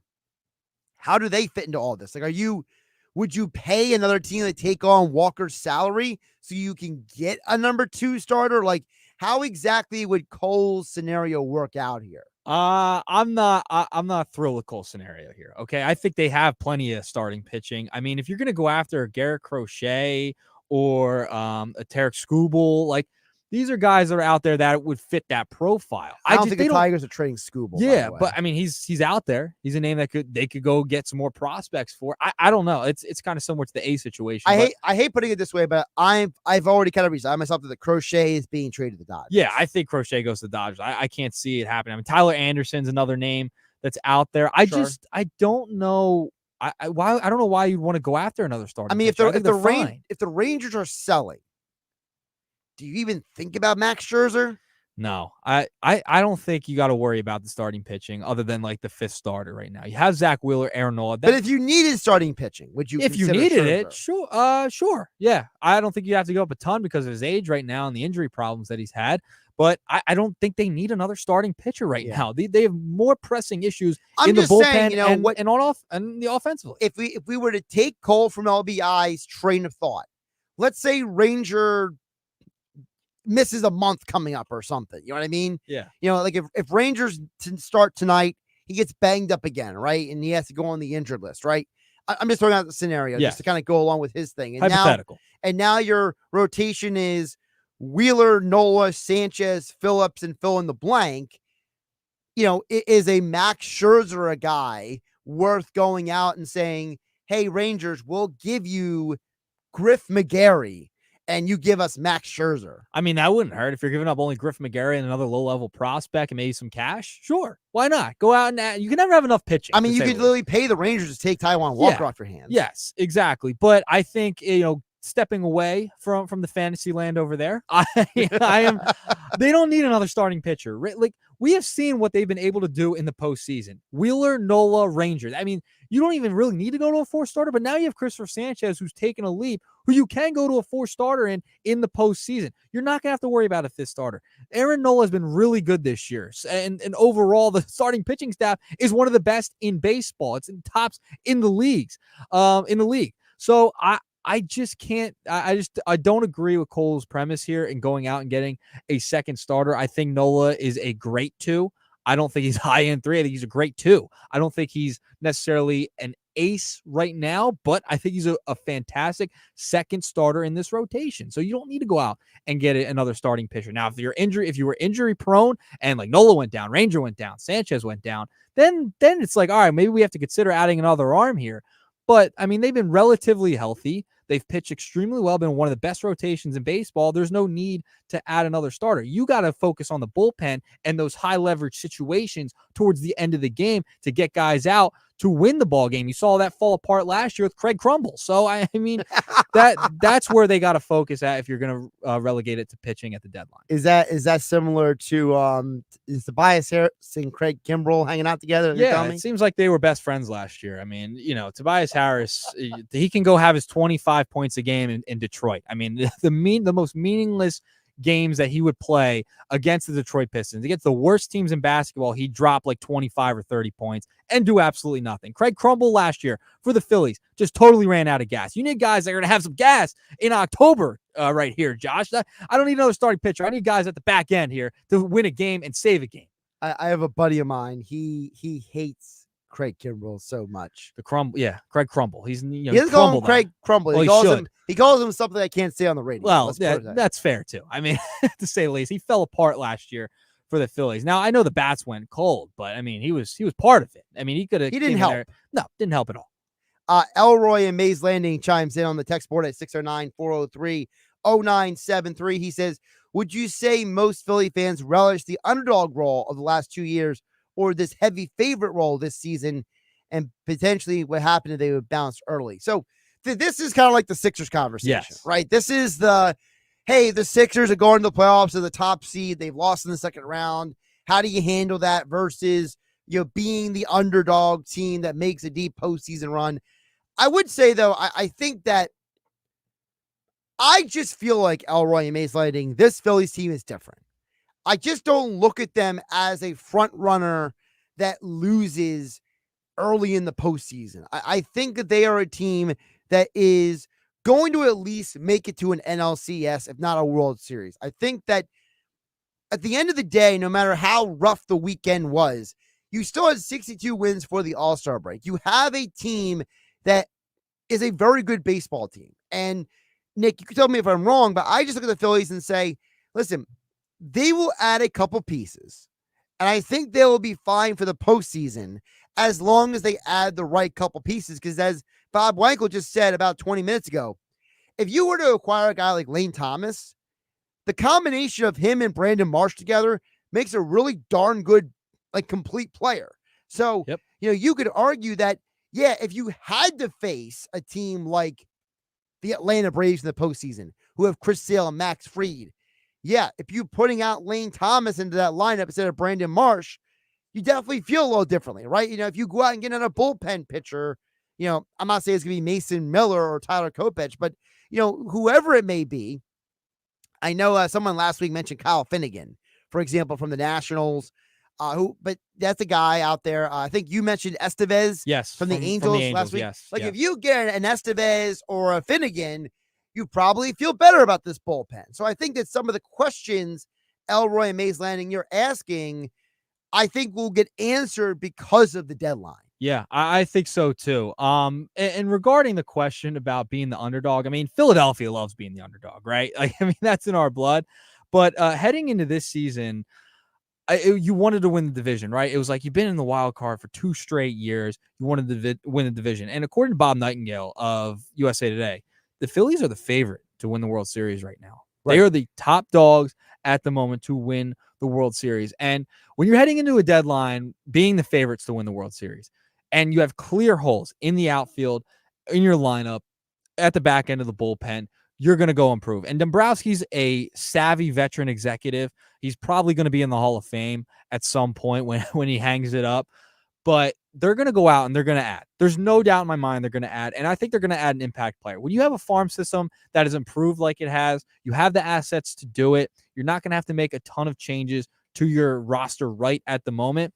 There's no doubt in my mind they're going to make a move. And they're going to get a bat and they're going to get a relief pitcher, not a starting pitcher, but a relief pitcher, because you're thinking about those matchups in the postseason and in the playoffs, the end of the game, the high leverage situations. You want a guy throughout your lineup anywhere to be able to take the top off, hit a home run, get a base hit, draw a walk somewhere. You want a guy at the end of your back end of your bullpen to be able to get those big outs in those high leverage situations. So they're going to go out and make a move. There's no doubt in my mind. When you have a chance like this, the Phillies they are great at almost every position with a couple little holes here, and they've been able to sustain where they're at with injuries happening, JT Realmuto going down, Trey Turner, etc.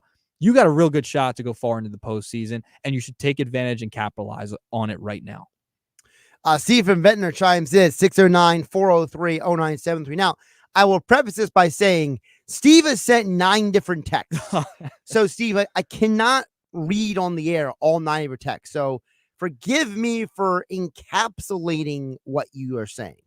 But Steve says there have been rumors about the Baltimore Orioles and the Phillies talking, and that the Orioles want a left-handed pitcher. So he asked, would you guys be willing to give up a Soto or Alvarado in a deal that could bring you back an Austin Hayes or Cedric Mullen?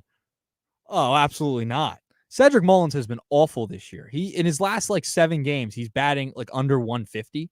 And overall, he's batting like around 214 the last time I checked. Cedric Mullins will not make this team better. You're still stuck with kind of the same problem you have with Rojas and Marsh. He's just another type of platoon guy. He has not been great for the Orioles. I don't even know if a change of scenery will do him great. He just hasn't been that good in Baltimore this year. Like, they have so many prospects in Baltimore, they can just bring guys up and replace them. So that's why they're trying to move on from Cedric Mullins and add to the bullpen, because they've had injuries throughout their pitching staff, whether it's starting pitching or relief pitching. I will say Austin Hayes is kind of a similar player to Lane Thomas, where like he has hit very well against left-handed pitching. Maybe not as prolifically power-wise as Lane Thomas, but yeah, I think Hayes is over 300 batting average against left-handed pitching. But I wouldn't give up like a guy in the bullpen for him. I wouldn't do that with where they're at. I mean, you're trying to add. So to you're your saying bullpen. that's too much. I think it's too much for Mullins. It's way too much too. Mullins is not a player I'd go target. I know he's been brought up, and we talked about him on Friday. Maybe Austin Hayes. Austin Hayes, maybe, but I think you're trying to add to your bullpen, not subtract. So the trade that Steve from Ventnor brought up, and make sure I got the right information here, because like I said, he sent a billion texts. He says, trade Alvarado and Pache for Austin Hayes and Jacob Webb. So wait, say that again. So Alvarado and Pache for Austin Hayes and Jacob Webb. Why are we're trading Alvarado already? He had a couple of bad games. He had a bad month, and we're already trading him. No, I'm not giving up Alvarado right now. He's one of your guys. You know, he's struggling right now. He's got an ERA right under 10 this month, but you want to give him an opportunity to build himself back up, like we talked about with Bob Wankel today. Like, you give him an opportunity in the lower leverage situations to build himself back up. You're going to need that arm and that lefty in the playoffs. I'm not giving up Alvarado. I don't really want to give up anyone on the roster right now. You trade your prospects at this point. Yeah, I'm not a fan of giving up the people in the big league roster. Other than Pache. Right, exactly. Pache is a waste of life. Yeah. Oh man, that's brutal. Yeah, oh, wow. I would say that if I was to go and get anyone, I have really leaned into the Lane Thomas idea. I like that. I don't mind Austin Hayes if I'm not giving up too much to get him. I probably like Lane Thomas a little better. You know, it does give you a 93 Phillies vibe, right, when you had, you know, Jim Eisenreich and Milt Thompson and Pete Incaviglia and all those guys in the outfield.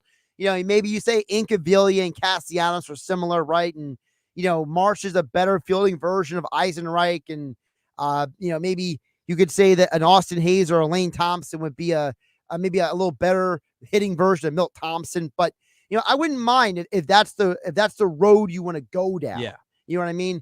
I'm just not a fan of, I'm with you. I do agree that you're not looking to dump guys in your bullpen right now. No, not at all. Especially the guys like Alvarado, Hoffman, Strahm, all the Orion Kirkering. Like, those four you don't want to move at all right now. I know Alvarado struggled, but you still want to keep him on this roster. He's still a good pitcher. He'll get back to where he's been before, and you hope that's the case. You're not trying to subtract right now and give Rob Thompson less options at the end of a ball game. If you're going to move guys at the deadline, I wouldn't move any of those top flight relievers. I mean, they've been a really good bullpen throughout the majority of the year. So don't mess that up right now. You remember, they are the best team in baseball. They've had the best record. Only team coming out of the All-Star break with 60+ wins. You don't have to go crazy here at the deadline and change a ton on your roster at the moment.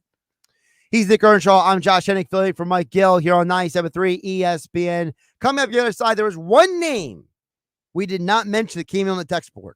All right, let's hear it. And it's the name that Nick Earnshaw does not want to hear mentioned in this conversation.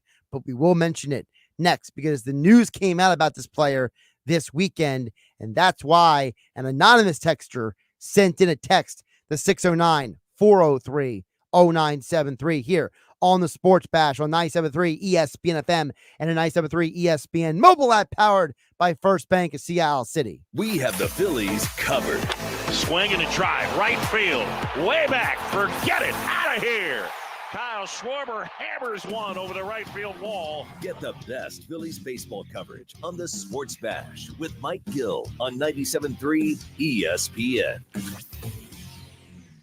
The Sports Bash with Mike Gill is celebrating 15 years on 97.3 ESPN, and Bud Light wants to celebrate with you. It's Happy Hour Friday, July 26th from 2 till 6 p.m. at Giuliano's Pub and Grill, Ocean Heights Avenue in Egg Harbor Township, featuring $3.50 Bud Light drafts and $4 neutral vodka seltzers from 2 till 6 p.m. Enjoy a cold one and enter to win tickets to Green Day and Smashing Pumpkins at Citizens Bank Park, and celebrate 15 years of the Sports Bash with Mike Gill on 97.3 ESPN and Bud Light. Mom, it's school shopping time. On it. Ooh, Target has select supplies like crayons and glue sticks for 25 cents, plus markers for 50 cents. Next, my new Rockstar vibe means new clothes. Ooh, totally. These graphic tees are $6 and made to last. And a strawberry lunch bag to match my sweet personality. Got it. And it's only $5. Plus, get your favorite Good and Gather snacks. They're now at a new lower price. Best team ever. When it comes to low prices, Target has your back to school. Less is more? No, more is more. That's why Taco Bell's new $7 Luxe Cravings box is stacked with all your cheesy, crunchy favorites. Think a beefy 5-layer burrito, a double-stacked taco, a Chalupa Supreme, chips and nacho cheese sauce, and a drink for just $7. Live Luxe for less at Taco Bell and sign up for rewards to earn free food. At participating Taco Bell stores for a limited time only while supplies last. Price and participation vary. Drinks exclude freezes. Tax extra. Rewards program subject to terms and conditions. Points earned on qualifying purchases. High five! Up top! Heck yeah! Dave's company just got the first ever 5-year price lock guarantee from Comcast Business. Yeah, 5 years! It's 5 years of gig speed internet. High five for gig speed. 5 years of advanced security. Security win. And 5 years of a great rate that won't change. Our rate ain't changing. All from the company with 99.9% network reliability. There it is. He hasn't given this many high fives since Deborah brought in her famous banana bread. Woohoo! Now he's got savings. I'm so excited. Yep. Dave's feeling it, but it's only for a limited time, so don't wait. Switch today and ask how to get the first ever 5-year price lock guarantee from Comcast Business. Powering 5 years of savings, powering possibilities. Comcast Business. And it's hurting, but I am not stopping. Woo! Ends 8/21/24. Guaranteed rate applies to monthly service charge for new customers on qualifying internet bundle, excluding taxes and fees. Other restrictions apply. Thanks for calling Discover. This is Diego. Hi, Diego. It's Jennifer Coolidge. I just want to say your cashback match makes me feel so special. It really inspired me. That's great. Doubling the cashback you've earned at the end of your first year is what we do. Well, I'm doubling everything now. Double dating, double dipping, double feature, double header, double whammy. Basically double or nothing. You earn, we match. Discover Cashback Match. See terms at discover.com/creditcard. This radio commercial was made to convince you to stop speeding. We can't use siren sound effects on the radio, so we'll use other equally jarring sound effects to get your attention, like telling you that whether you drive a little over the speed limit or a lot, you can crash just the same. You could hurt yourself or worse, others. I'm at the scene of the collision. And the damage you cause will be beyond repair. See, we didn't have to use crash or siren sounds after all. Speeding catches up with you. Brought to you by NHTSA. Hi, I'm Cesar Milan. People are always commenting on how happy and healthy my dogs are. One of the reasons is the food my dogs eat. Dr. Marty's Nature's Blend is a premium freeze-dried raw dog food designed to support your dog's health, happiness, and lifespan. Their joints are more flexible, their teeth are cleaner, and their coats shinier, and why they seem more youthful even as they age. I'm veterinarian Dr. Marty Goldstein. I've helped countless dogs thrive with one simple concept. Your dog needs a high meat diet similar to what their ancestors ate in the wild. Dr. Marty created Nature's Blend using 50 years of nutritional research and experience, helping dogs make incredible turnarounds. Save up to 54% off Nature's Blend and get a free bag of Cod Krispies, their wild-caught, ultra-crunchy cod skin treats. Go to drmartypets.com/deal or text DEAL to 511-511. Your order is backed with a 90-day guarantee. All dogs are unique. Your dog results can and will vary. Message and data rates may apply. Life hack number 7. Get an iPhone 12 on Straight Talk. Life hack. Here's how it works. You walk into Walmart, go to the electronics section, ask for iPhone 12 with 5G and a dual camera system, and select the new Silver Unlimited plan. They'll smile because it's a good plan. You get real unlimited data all for just $20 a month.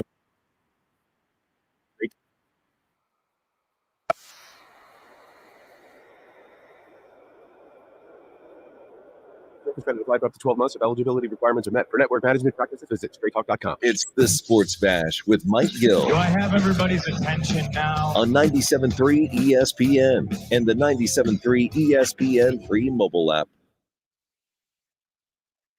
Josh Hennig alongside Nick Earnshaw, filling for Mike Gill on the Sports Bash on 97.3 ESPN. Nick, as promised, I wanted to get to a name that came in on the text board, and I know you're not gonna love this. I missed this name. So an anonymous person texted in. I can't say who texted me because they didn't leave their name.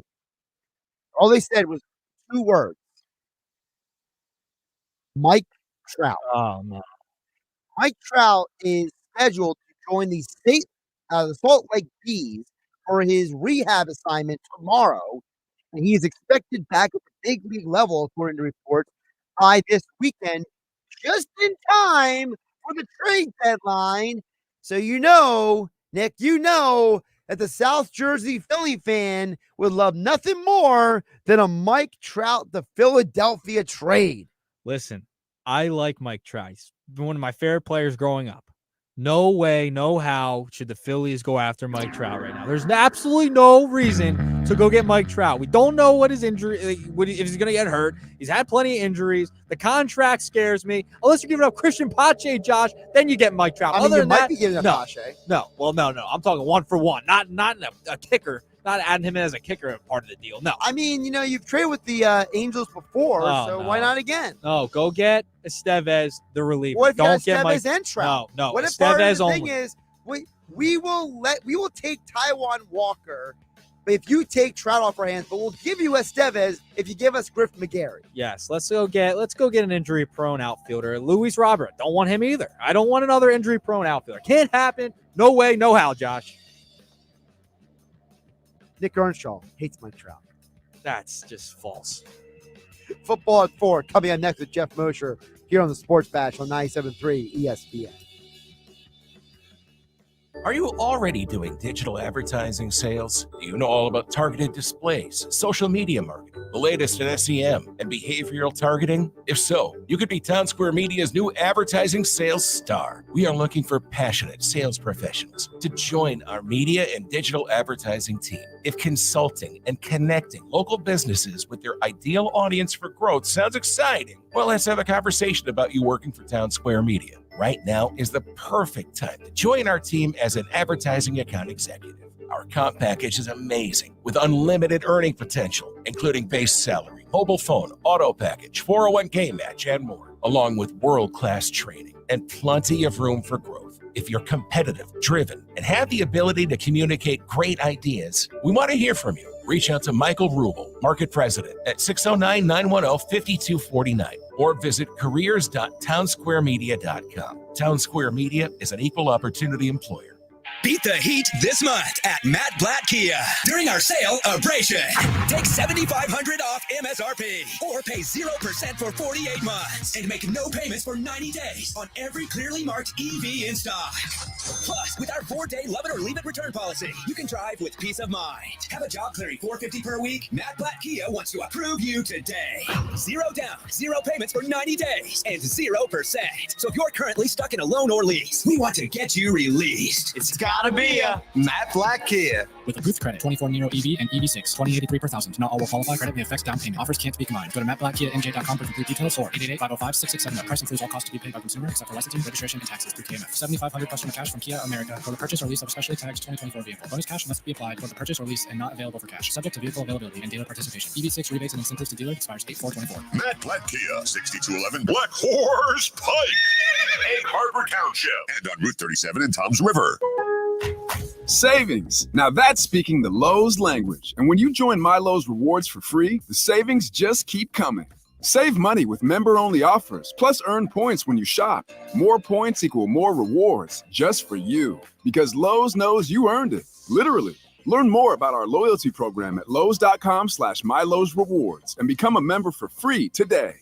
Program subject to terms and conditions. Points are awarded on eligible purchases. See Lowe's.com/terms for full details. Subject to change. DQ presents Picture this. Picture your favorite Blizzard treat, but this one is being held by someone very special. RE, our Children's Miracle Network Hospital's champion. Hi! Miracle Treat Day is Thursday, July 25th. $1 or more of each Blizzard treat sold at participating locations benefits your local children's hospital and kids like RE.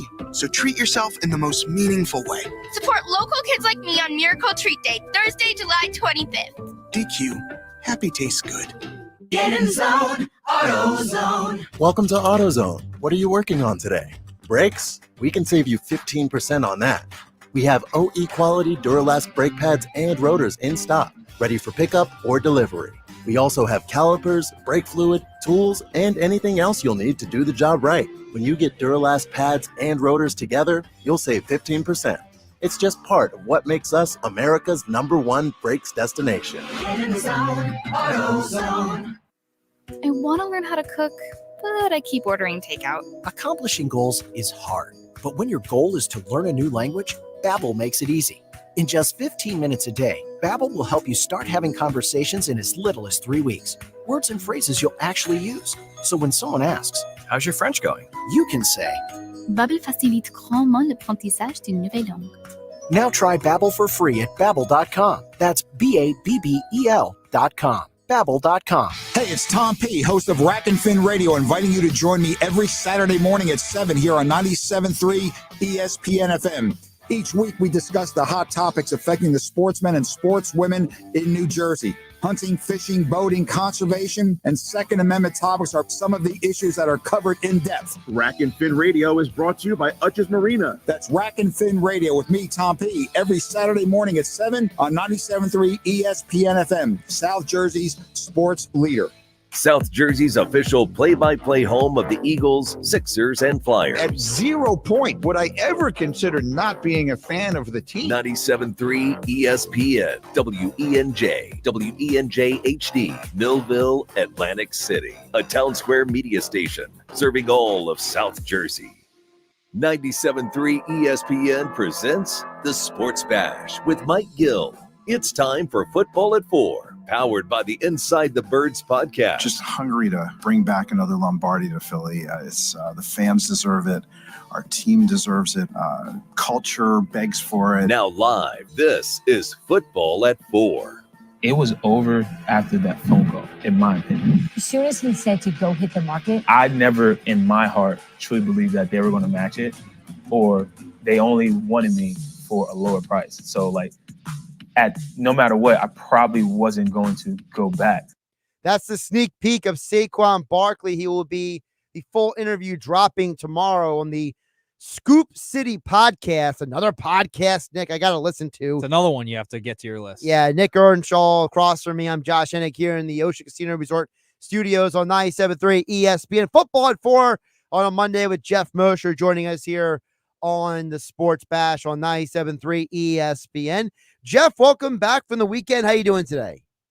I'm great, Josh. Thanks for having me. And listen, you know, you don't need any other podcast for your Eagles info other than Inside the Birds. We got it all covered. You know that. Well, cover this for me because Saquon's doing more interviews for the season starts, and he's basically insinuating that he always knew he was going to be leaving the Giants. Do you buy that? Yeah. I mean, I think we even discussed this either last week or when the stuff came out from Hard Knocks, right? When they didn't reach a long-term agreement last year around this time, and then he wound up settling for that revised one-year deal, that was the writing on the wall. The Giants were not going to want to pay him more than they already offered, especially because last year, it was an okay year for Saquon, but it wasn't a breakout blockbuster year by any stretch of the means. And as we had discussed, I know that the Eagles have used this tactic before to sort of play the public relations game where they've told a free agent, you go ahead and test the market and come back to us with what you got.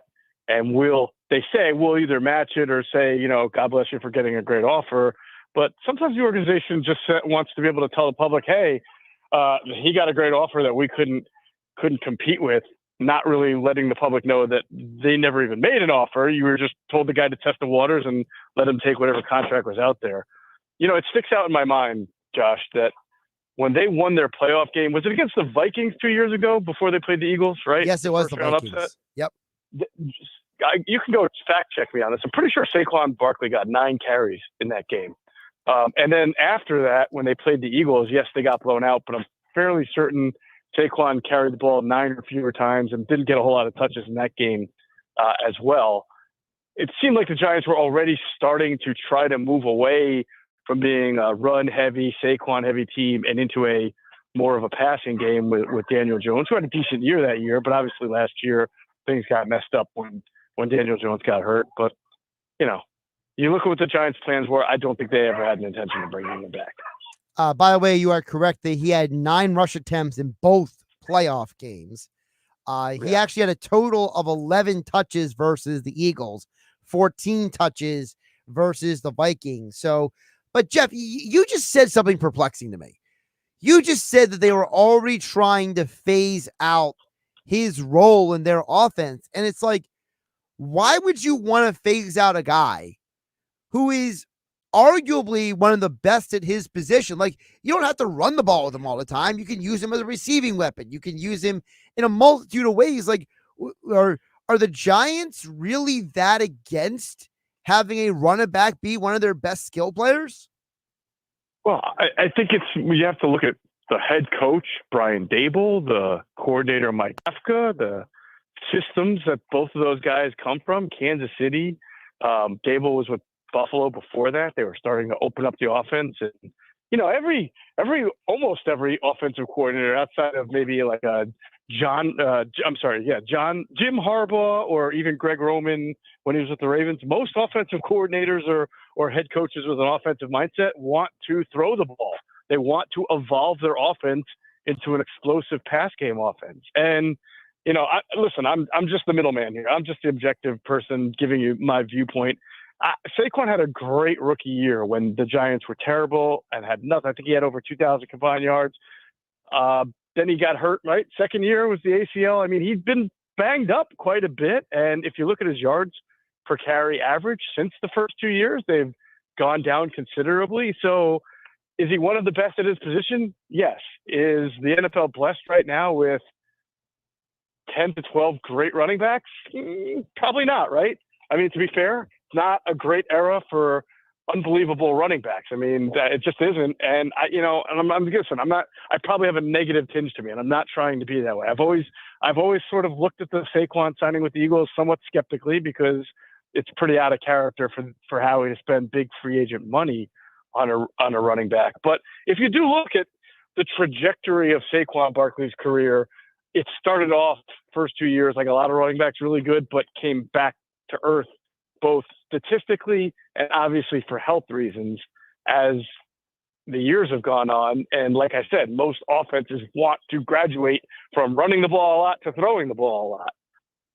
Hey, Jeff, I want to stick with Saquon Barkley here and just kind of talk about how he's going to be involved in the offense this year. We've seen the Eagles not really utilize running backs in the passing game a ton over the past couple of years, or in a while, to say the least. Right. How much do you think they're going to get Saquon involved in the passing game? Maybe line him up in the slot at times, throwing him out of the backfield screens and things of that nature. Do you think they're going to use him in that way? You would think, based on what we saw at OTAs and what we know he can do as an athlete, as a ball catcher, yeah, you would think so. But to be honest with you, we had this sort of discussion about DeAndre Swift last year, right? And ironically, DeAndre Swift had the most carries and rushing yards of his career and the fewest receptions and receiving yards of his career. Now, you bring Kellen Moore into the equation. Kellen Moore had Tony Pollard doing great things, catching the ball 2 years ago. He also had last year Austin Eckler at times being able to catch the ball. So it is a part of the offense. But, I don't see Saquon Barkley the way like a Brian Westbrook type of player. I don't see him lining up and running routes really well. I think he's got good hands and can catch the ball leaking out of the backfield. But one of the fundamental issues they'll have on this, Nick, is that Saquon Barkley's pass pro is not great. It's okay. Not great. There was a myth when they signed him that this was going to be huge for their pass pro game because Saquon Barkley is a big guy, and I think people. But both Adam and I have spoke to a lot of different people on this, and people who watch tape, people who've coached him in other places, and they've said, "Great guy, love him, smart guy." It's nothing like that. It's just he's not the best pass protector. So if you're going to put him out there to catch a lot of balls on third down, you're also going to have to then not telegraph everything. You're going to have to keep him in sometimes. But right now, Kenny Gainwell has been the guy for them that's been the better guy at blitz pickup and pass protection. So if you want to put him on the field more to catch passes, okay, but then you're taking away maybe a potential blocker in the blitz game and inviting a blitz, which is an area they struggled at last year. Jeff Mosher joining us from the Inside the Birds podcast, InsideTheBirds.com. Joining us here on the Sports Bash, he's Nick Earnshaw. I'm Josh Hennig, filling in for Mike Gill on 97.3 ESPN.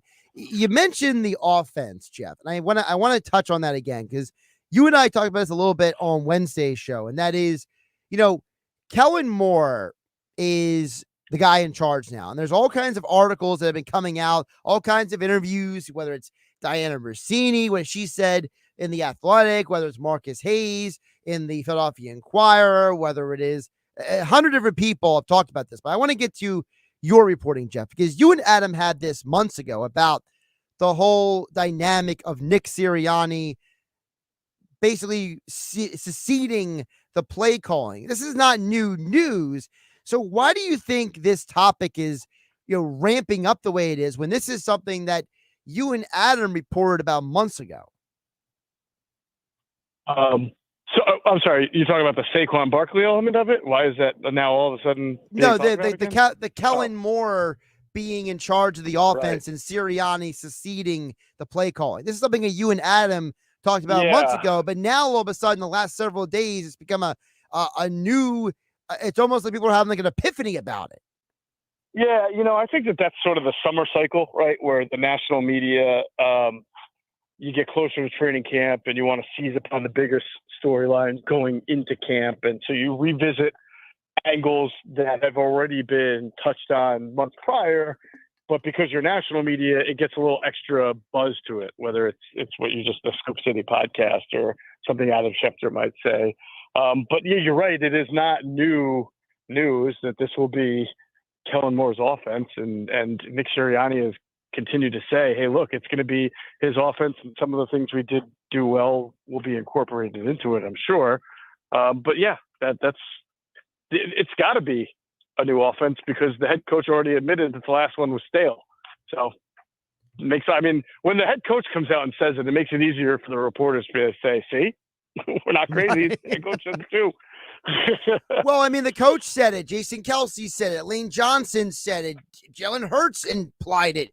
Darius Slay implied it. Brandon Graham. Right. Like, everyone has said it implied this. Like, why are we acting like this is like, I don't know, Isaac Newton discovering gravity? The same thing with the defense, Josh, because I know maybe it was only a week or two ago, Brandon Graham in an interview talked about on the defensive coaching staff. Someone said, what happened last year? Why was the defense so awful over the second half? And he said, well, we didn't have the coaches putting players in the right spot, and it made all these headlines. And I'm like, why is this making headlines? This was the most obvious thing any Eagles fan or observer could tell you. And then on top of that, of course, we had it well in-depth reported, all the sort of power struggle there on defense and Sean Desai and the players having issues with it. And then going to Matt Patricia trying to run a scheme that isn't his. That was all, it's all chronicled, not just on Inside the Birds, but yes, definitely on Inside the Birds. Really quick, here's that Brandon Graham audio you're referring to, Jeff. I didn't think we had all the right coaches in the proper spots that could help us, whatever Desai's message was, because it was just a bunch of miscommunication. That's all. That's what I would just say. It was just miscommunication that I know Howie regretted after the season. Go ahead, Jeff. Follow up on that. Yeah, I love Brandon, so I'm not making fun of him, but that is the what's the term? No est Sherlock. Oh man. Like, yes, you definitely had coaches not. You had a coach, Matt Patricia, running a scheme, a Fangio scheme, when he had he had zero zero education in that scheme. I mean, I know he's a defensive coach and he's a smart guy and whatever, astrophysicist or whatever he is, but I mean, come on.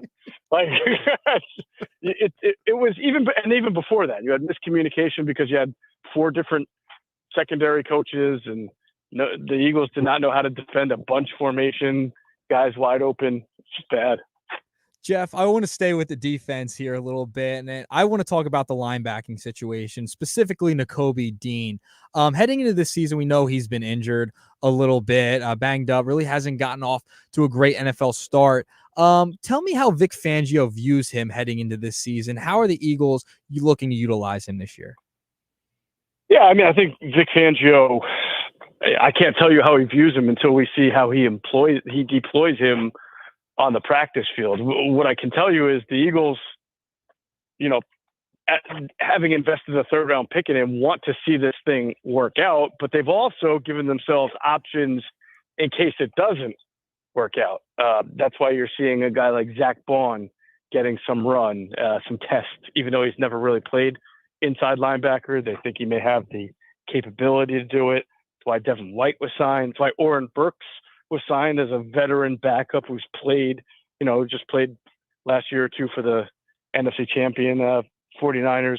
So they've given themselves options because the concern with Nakobe is his ability to stay healthy. He's been injured here in his first full year starting. He got banged up twice, 2 foot injuries, and they were major.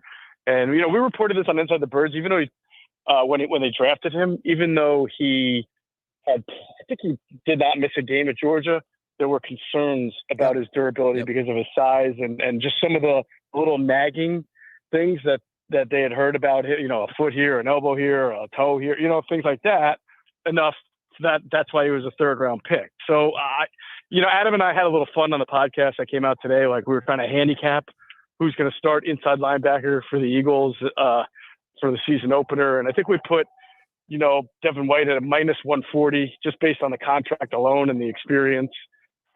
We put Nakobe at -120 and Zach Bond at maybe a +225. Yeah, it's funny though. There's some good money there on a dark. If Zach Bond's good, there's some good dark horse money on that. I like that. I mean, it's good value. I won't deny that. I want to know though, because Jeff, you mentioned you guys reporting on the pod about how this is not the first time Howie has gone into an offseason with like an underwhelming linebacking situation and revamped it. We saw this for 2022. We saw this for 2017. Like this is the Howie. Hey, this is one of my go-to moves. This is almost like the same as a basketball player having a spin move in his back pocket. Like this is the Howie move, right? This is his, hey, last year it didn't work. Let me just retool the linebackers based on what the coach says.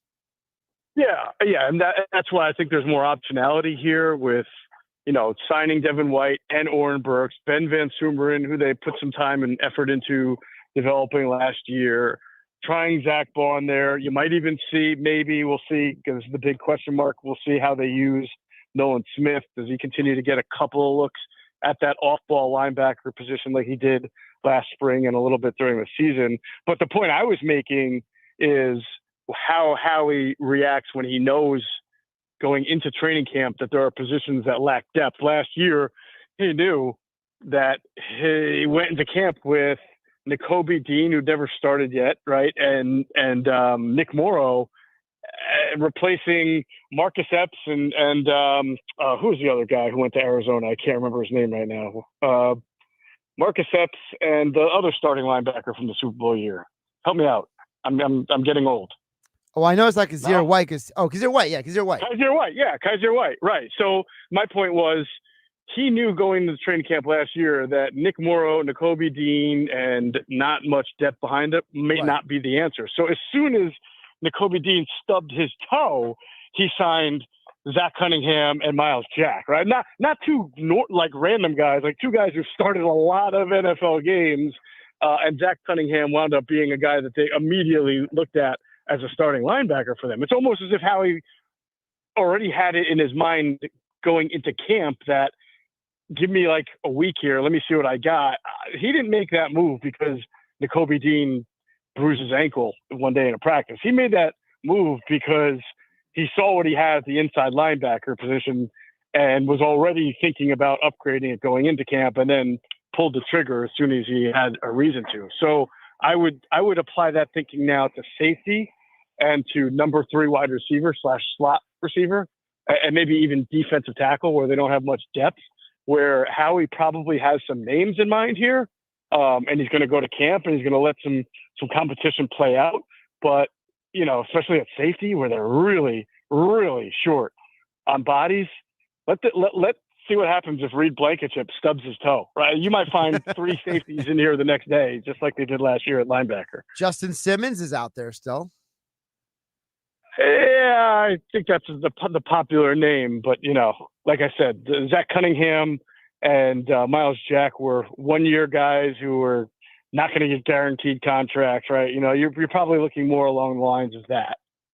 Jeff, before I let you go, I wanted to follow up, speaking of the defense, on something that we talked about with Adam on Friday's Football on 4, which was about the defensive tackles. Nick and I are going to joust a little bit later about who the top Philly athletes who are 25 and younger are. And, to me, 2 guys who are on the list have to be talked about are Jalen Carter and Jordan Davis. But a lot of that conversation is about their potential, not about what they actually have done. So, talking about the interior D line, because you are having to replace a staple, which is Fletcher Cox, in 2 years after also Javon Hargrave leaving. And now you got not 1, not 2, not 3, but 4 very young players, all at the D tackle starting in reserve spots. Yeah, I don't know if you guys heard Adam's fact in their podcast this morning, but this, it was mind-blowing. My eyes didn't fall out, but my ears almost fell off when I was hearing Adam say it. But the Eagles are the only NFL team not to have a vested veteran at defensive tackle.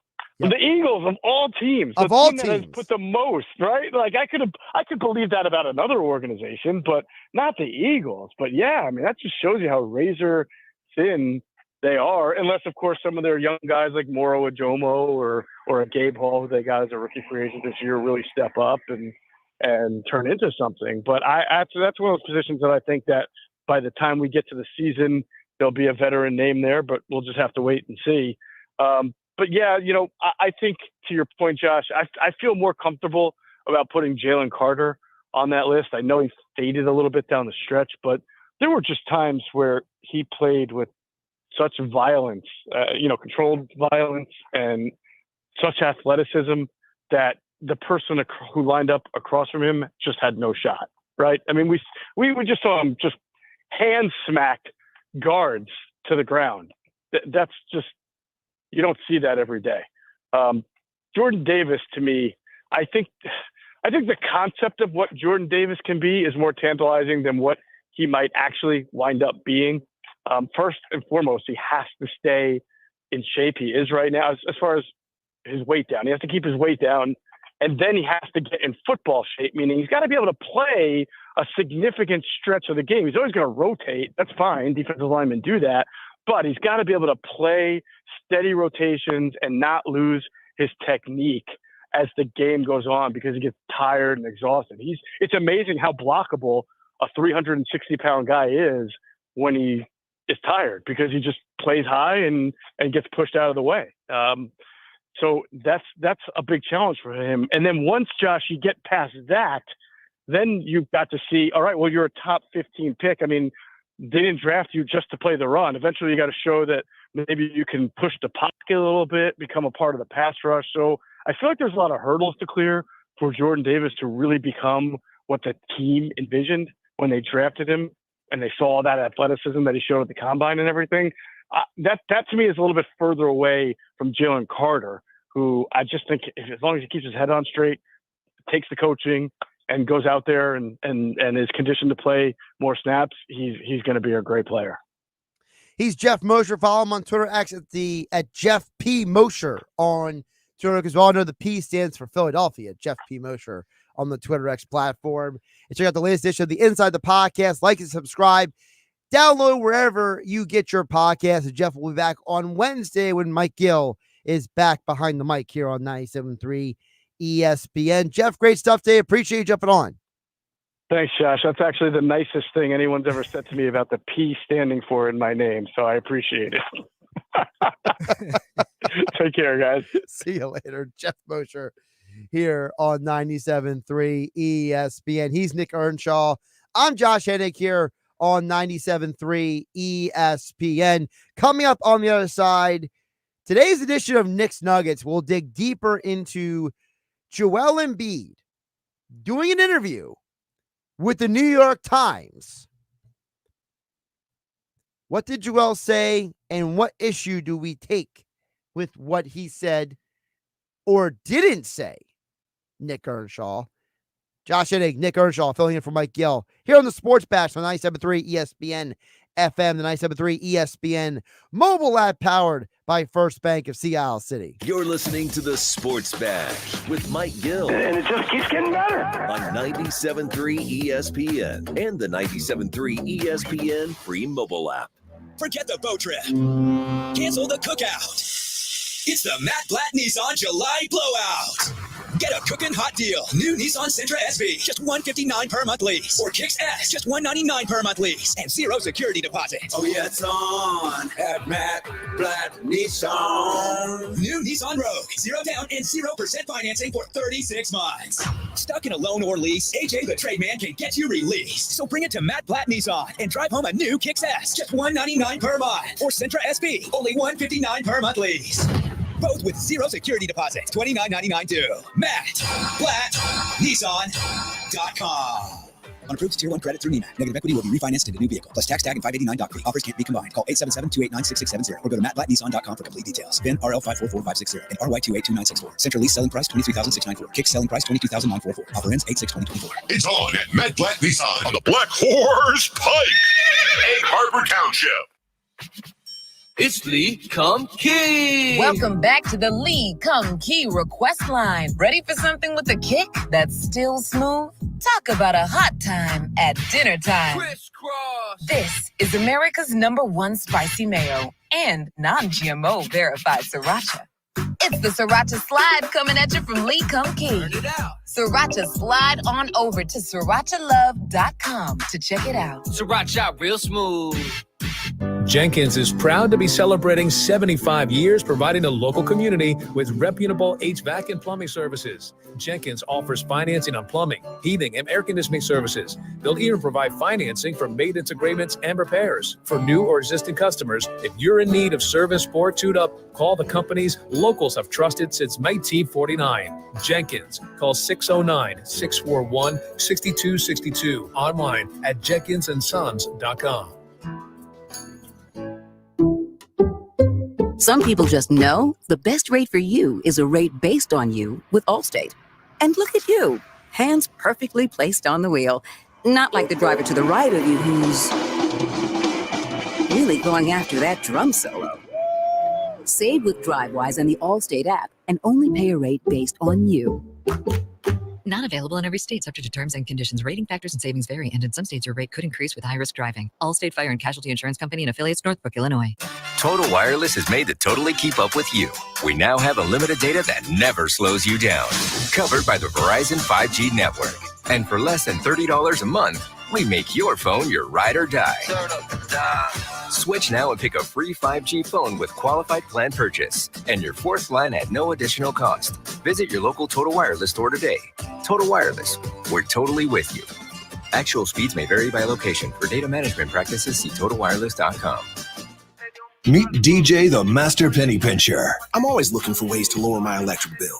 My new smart meter from Atlantic City Electric makes it a lot easier to save energy and money. I took a few minutes, logged into my account, and unlocked some cool tools like high usage alerts and customized energy saving tips I can see right on my phone. I'd say that's a pretty smart move. We couldn't agree more, DJ. To unlock all the energy-saving benefits of your new smart meter, sign up for my account at AtlanticCityElectric.com/smartmove. As part of summer's greatest hits, it's the first ever Macy's All-Star Week. Join us for an incredible lineup of live events in-store every day, like fashion shows, beauty demos, and more fun for the family. Now through Tuesday, July 23rd. Plus, shop our best summer deals, like 50% off swim, sandals, and more. And exclusives just for Star Rewards members. You don't want to miss this. Go to Macy's.com/events to see what's at your local store. Savings off already reduced prices. Exclusions apply.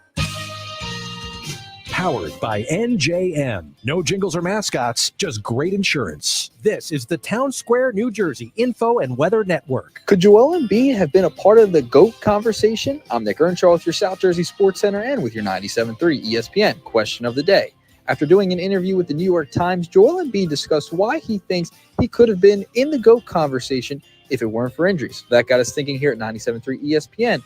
Would Joel Embiid have been a part of the GOAT conversation if it weren't for his many injuries? Let us know by texting 609-403-0973 or use the 97.3 ESPN free mobile app. In my estimation, I think there could have been a conversation, but there was just too many injuries in his career where you go, I don't think he would have actually been a part of the Jordan-LeBron debates. Once again, text in at 609-403-0973. Your forecast is next.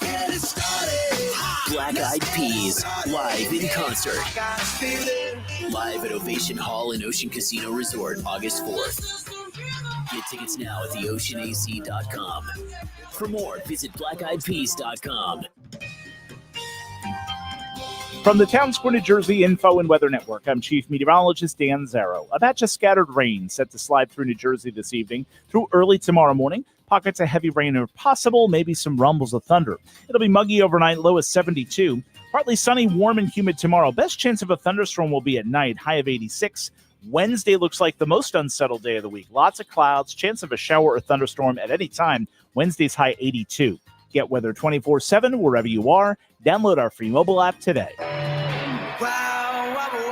New Jersey's got a lot of summer wow. We got your under the sun wows. Your this is too much fun wows. Your that wine was sublime wows. And your one more time wows. So come see what your wow's gonna be. New Jersey, it's one summer wow after another after another. Find your wow at visitnj.org.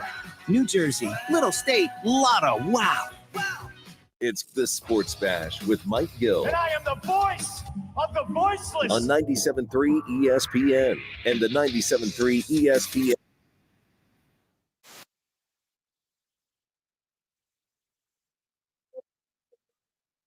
Mike Gill here on 97.3 ESPN. Don't forget, this Friday, Mike Gill will begin his Happy Hour Friday tour. Juliano's in Egg Harbor Township is where Mike Gill and the 97.3 road team will be at for Happy Hour Friday, celebrating 15 years of the Sports Bash. Check out Mike Gill and the team from 2 to 6 at Juliano's on Ocean Heights Ave in Egg Harbor Township for your chance to win tickets to go see Green Day and Smashing Pumpkins. Nick Earnshaw. I love Green Day. Smashing Pumpkins got some decent songs too. See, I'm a big Green Day guy. I'm glad you said that because I had this conversation with Mike. Now, for full disclosure, Mike Gill is Gen X. I'm a millennial. And Nick Earnshaw is Gen Z. I'm a Zoomer. So it's interesting. I wrote an article last week about the artists that like boomers hate and like millennials hate. Like, how there's these generations. Like, for example, boomers hate Nick Jonas, for example. Yeah, right. Yeah, I wrote in. So it's interesting that like you and I are like Green Day. Yeah, Green Day. And Mike Gill's like, oh, I'm in for Smashing Pumpkins. I'm in for Green Day for sure. And it's not that I hate Smashing Pumpkins, but I feel like, one of the problems, and I will get to Joel Embiid cuts in just a second, folks. And I know folks can chime in on this at 609-403-0973 in your DMs into the 97.3 ESPN mobile app powered by First Bank of Seattle. Nick, I've always felt that for people in different generations, music has a different message and connection. You know what I mean? There are some music that is part of like how you grew up, like the household. For example, I grew up in a household where everything was one of three kinds of music. everything in my family was like the Motown, Huff and Gamble, Elvis music. It was Christian church music, or it was, some amalgamation of like classic rock kind of music. That was my whole family. Okay. Yeah. So like for me, I have an affinity naturally for, one of the last surviving members of the Four Tops passed away today. Okay. The Duke, he passed away today. So like I listened to the Four Tops. I remember the Temptations as a kid, listening to James Brown. I watched Knight Rider as a kid. So like there's a lot of different music that I grew up with. But then as I got older, I come of age with certain music as well. My generation, for lack of a better term, we were 90s hip hop. It was Tupac, it was Biggie, then it was DMX, right? But then you had the whole post-grunge movement. You had your Linkin Park, and that's where kind of the Green Day fell into place. So like there's like a gap for me when it comes to music, where it's like for Mike Gill, the Smashing Pumpkins, and I'm trying to think of another group that he Deftones for Mike Gill. That kind of music is really like in his age wheelhouse, whereas I'm about 8 years younger than Mike Gill. Right. So like for me, I hit junior high and high school in a completely different era of music, and I'm sure you did as well. Yeah. Well, yeah, obviously I'm a little younger than both of you, but no, I mean, like for when you're in like high school, middle school, that's kind of like where people identify their era of music and where they kind of find their favorite musicians, right? Like that's kind of where the age starts of you're starting to listen to a bunch of different things. You kind of find what your taste is. And then that's kind of what you identify with, I should say. Like what as was you it get for older. you? For me, it had to be like hip hop, right? Like it was the Drakes. It was the Kendrick Lamar, Future, all those, the Migos. Like that was Meek Mill, like all Dreams and Nightmares. Like that was kind of my era where I started to get into it. I caught like the tail end of Eminem's career, Not Afraid, things of that nature. So that's kind of the area I was at. And then Green Day as well was like when I was like in elementary school, and like they were a band that I was into. Like now I'm kind of into everything. I love rock, I love pop, I love rap, but like during my like high school years and my middle school years, that's kind of when I started identifying with those type of artists. Lil Uzi Vert's of the world, Drake, like all those names were kind of coming up. It was during the SoundCloud era. So like that's when I was starting to listen to all this new music, and it was when SoundCloud was kind of popping off a little bit. So that's kind of my era. SoundCloud. Wow, that's a throwback. I appreciate you bringing up a little SoundCloud. That's a good job by you. Yeah, that's kind of my era. Like when I was starting to get into music a little bit more, and that's kind of what I've identified with as I've gotten older, into my mid-20s now, Josh. Yeah, you're so young. You young people. I know I can't. I've even started to evolve. I'm getting a little bit into country as well. Like I'm all over the place right now, Josh. Like rap, pop, rock, hip hop, whatever. Nothing wrong with that. I mean, because I was never a big country guy. Now I've turned into like a more of a country guy too. I mean, I think it has something to do with like Post Malone. Like I grew up with Post Malone too. Another guy who was like a rapper. Now he's kind of evolved into a pop star and now into a little bit of a country artist. So like I think that's kind of had something to do with it. Yeah, I mean, I was never a big country person until I moved to South Jersey. I didn't really ever listen to country because when you're from Philadelphia, what the heck is country music? You know what I mean? Yeah. Everything was only 3 genres in Philadelphia.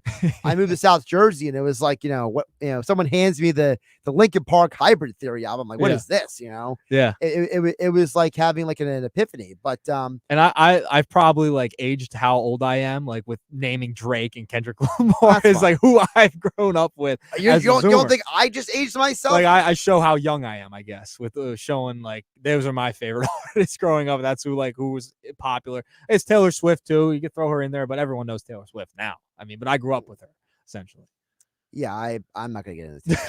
We're not having that conversation. You don't want to have that conversation? No. I do want to respond to the one anonymous texter. Yes. They said Green Day was before Smashing Pumpkins. Really? Which is not exactly true. It's kind of true. Kind of. So the first Green Day album, I just double checked, came out April 1990. The first Smashing Pumpkins album debuted in May 91. Okay. So in the most literal sense that is true in the most literal sense.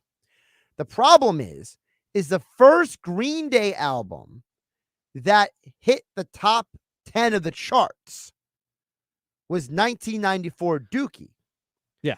The first Smashing Pumpkins album that reached high on the charts was actually their 93 album, Demise Dream. It's crazy. Demise Dream. So while Green Day, sorry, real quick. So while Green Day came out with the first album, Smashing Pumpkins rose to popularity first. So the first Green Day album I ever listened to was 21st Century Breakdown. That came out in 2009. That's how I got introduced to Green Day. I just want to put that out there. You got to go back and listen to the other stuff. Remember, I'm 2000. I wasn't a 90s baby at all. I was 2000. Listen, I always say people of your generation have no excuse to go back and listen to stuff. I do listen to it. I love all those. Like the people are like, I don't know who Terry Bradshaw is. I mean, it's called NFL Films. It's called knowing your YouTube. history. Yeah, just look it up. Yeah, I respect my history. That's why, I'm a big Michael Jordan fan. I love going back and watching highlights of Michael Jordan all the time. Like The Last Dance, my favorite documentary of all time. But when it comes to music, I still go back. I listen to classic rock. And you talk about product of your environment, what you're listening to. Growing up, my dad always listened to Red Hot Chili Peppers. So I'm a big Red Hot Chili Peppers fan. I mean, that's what I beat Billy Schwein with on the locker room a couple of weeks ago when we were doing the generational music challenges. I picked the Red Hot Chili Peppers because they were like 90s, early 2000s. I had to beat them with the early 2000s stuff during the time period which I was alive. So Red Hot Chili Peppers are another band that was a little before me, but kind of around the same time I was starting to become, aware of things. Aware of things. By the way, another person texted in that Green Day was before Deftones. It's not a literal what came first. Right. It's about how it was interwoven in your environment. Okay. Like you mentioned Red Hot Chili Peppers. Yeah. Not your generation necessarily, but you grew up with it. Yes. The reason why for me Green Day had a more of a relevance than Deftones, Smashing Pumpkins is because my environment, one of the things that gets misunderstood, I can't believe we're having this conversation on Monday on Sports Bash. Josh Hennig and Nick Earnshaw here on 97.3 ESPN. And no offense to Eddie from Ocean City, pulling a Josh on Josh being literal. Yes, Green Day in the most literal sense was before Deftones. Literally, Josh, literally. Literally. Come on, Josh. But Eddie knows it's not about what literally came first. It's about what was relevant to each generation.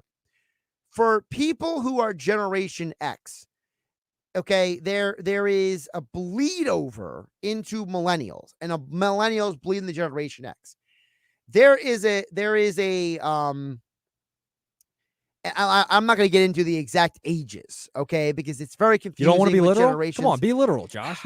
That's your thing. Look, man, I can't You're remember literally everything, Josh. okay? You are literally Josh. I literally am Josh, but I literally can't remember everything.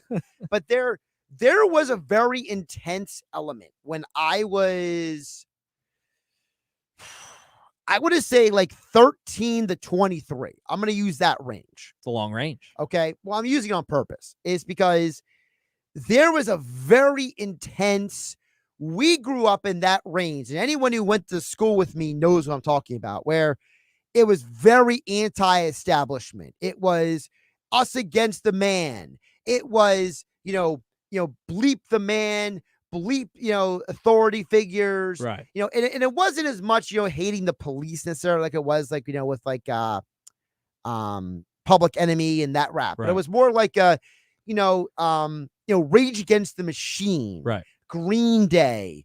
There was a very like, society is pushing us down. They don't respect us. They don't understand us. It's the reason why groups like, Stained, for example, and Linkin Park, and I'm trying to think of another one. I mean, I don't Slipknot. I don't like Slipknot, but Slipknot's another one. My co-host on my podcast loves Slipknot. I'm not a Slipknot fan, but like you heard me play Edema coming out of the break. Yeah, Edema is in that category. Default for a hot second. All these musicians, they fed into this us against the world. Nobody likes us. Everyone doesn't appreciate us. That kind of emotion, right?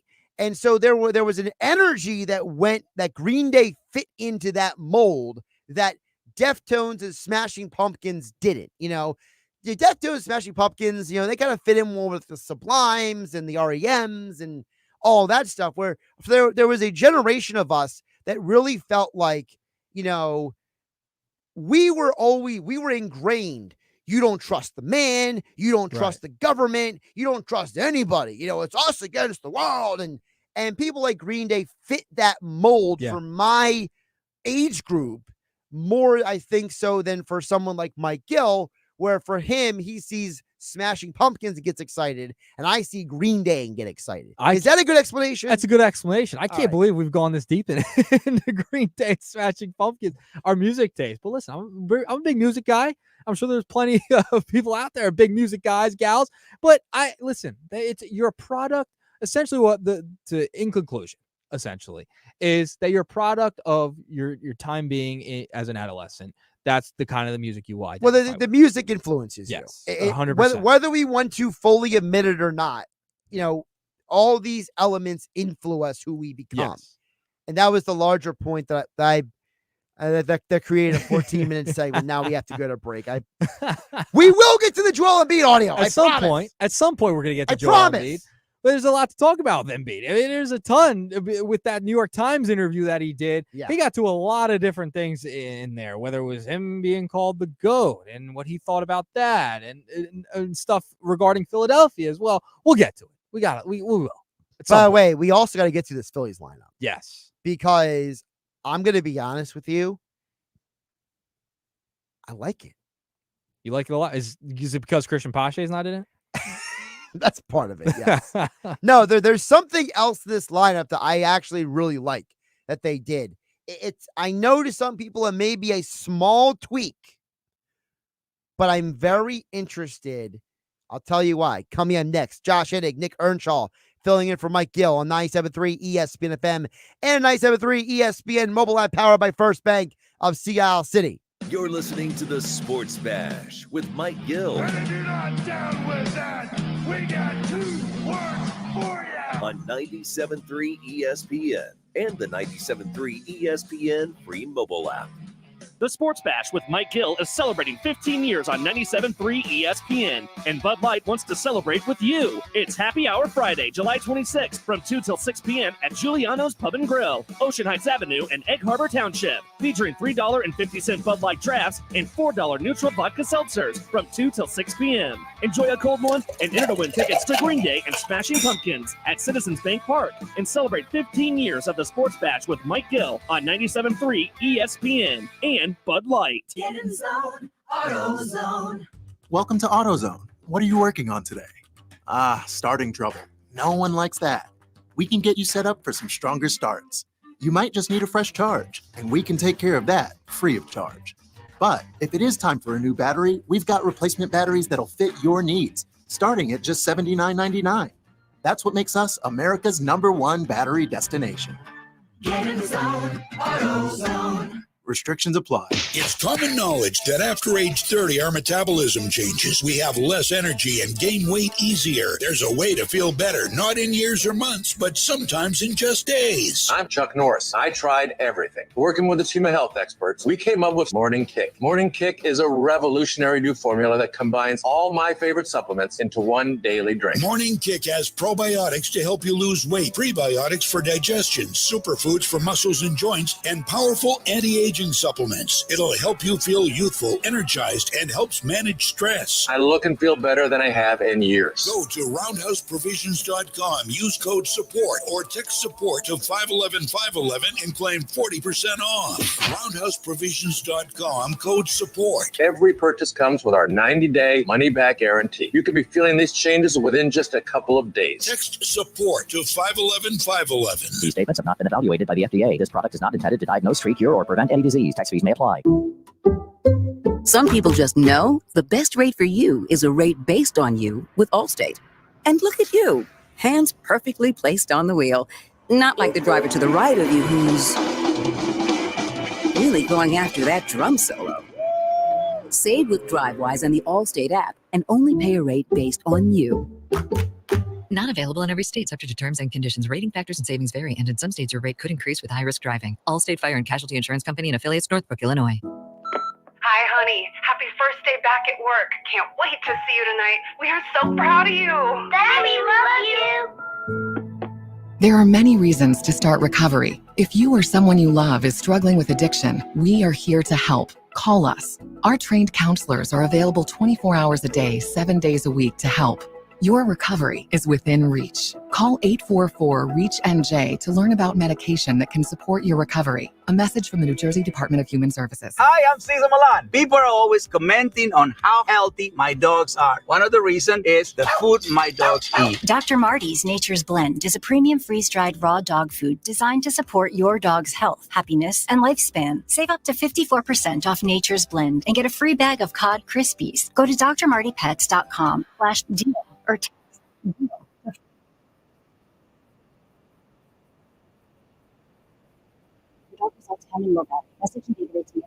Broadlee's Plumbing, Heating, and Air Conditioning is ready to keep you cool. Join their family comfort plan for peace of mind all summer and same-day service when you need it. Thinking about a new AC system? Upgrade with no money down and 0% financing, plus rebates and tax credits on select equipment. Don't wait for your system to break down. Call Broadlee's today, your local factory authorized Bryant dealer at 609-390-3907 or visit broadlees.net. Bryant, whatever it takes.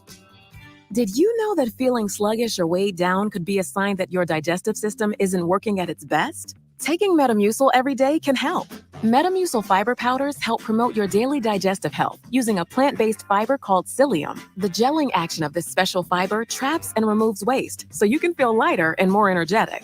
Metamucil, promoting digestive health for a better you. Learn more at metamucil.com. These statements have not been evaluated by the Food and Drug Administration. These products are not intended to diagnose, treat, cure, or prevent any disease. Save thousands at Matt Blatt Kia. Get out of your old trade today, even if you owe thousands more than it's worth. Go to mattblattkianj.com for more details.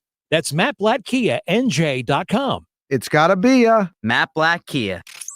You're listening to The Sports Bash with Mike Gill on 97.3 ESPN and the free mobile app.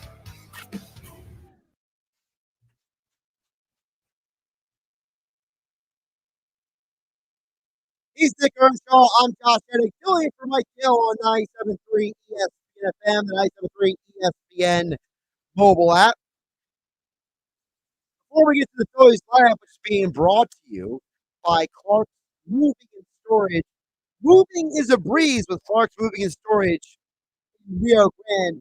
But first, Nick Earnshaw, guess what? All right, so there's a report out there. Breaking news. Oh, that's breaking news. ESPN South Jersey sports leader. All right, so there's a report out there, Josh, from the Braves pre- and post-game host, Kevin McAlpin.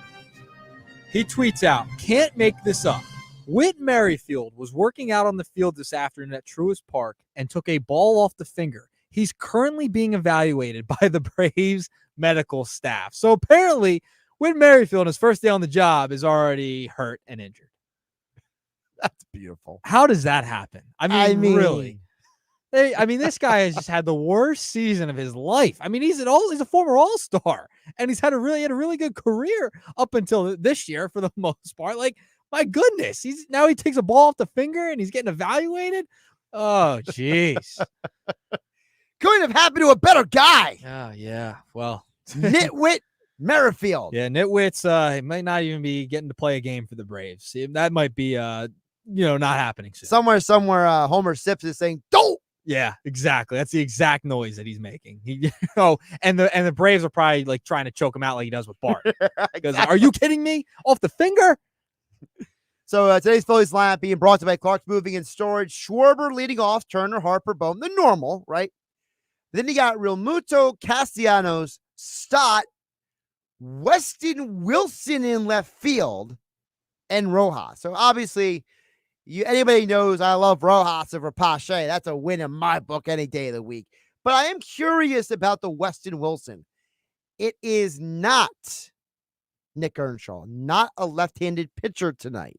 So they are sitting Brandon Marsh against a right-handed pitcher. Now, you might be wondering why. Nick Earnshaw, did you know that Bailey Ober, who is pitching tonight for the Minnesota Twins, has a better batting average against lefties than righties? I did not know that.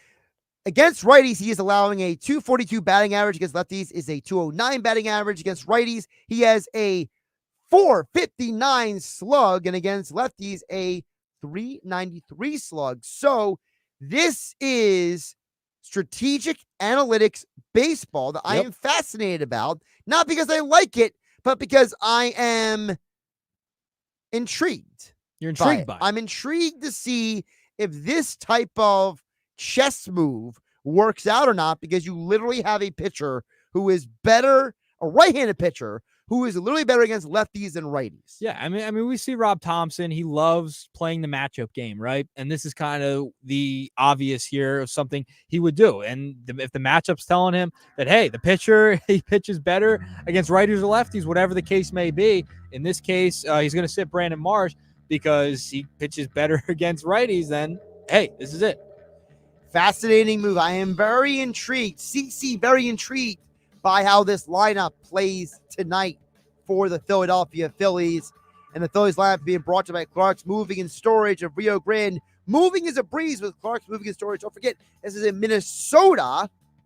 So it's a 7:40 p.m. Eastern Standard Time because they are in Central Time, Nick Earnshaw. Yeah, so an hour behind. Just an hour behind. So not too bad. Remember that when you do the update tonight. I will remember. I hope. So I can't make a mistake here. He's Nick Earnshaw. I'm Josh Hennig. We're filling in for Mike Gill here on the Sports Bash 97.3 ESPN. Coming up, more Phillies talk, more Eagles, and the Joel Embiid audio as promised.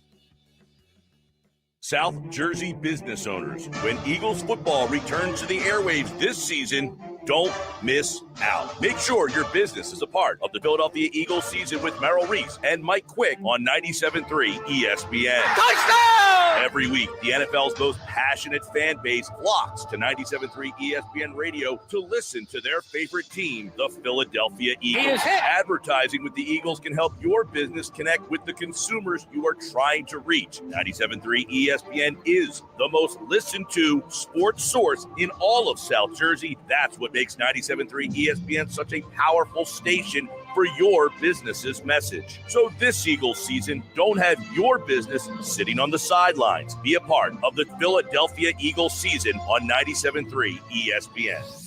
To find out how to become a part of the 2024 Eagles season, go to townsquaresouthjersey.com to request more information.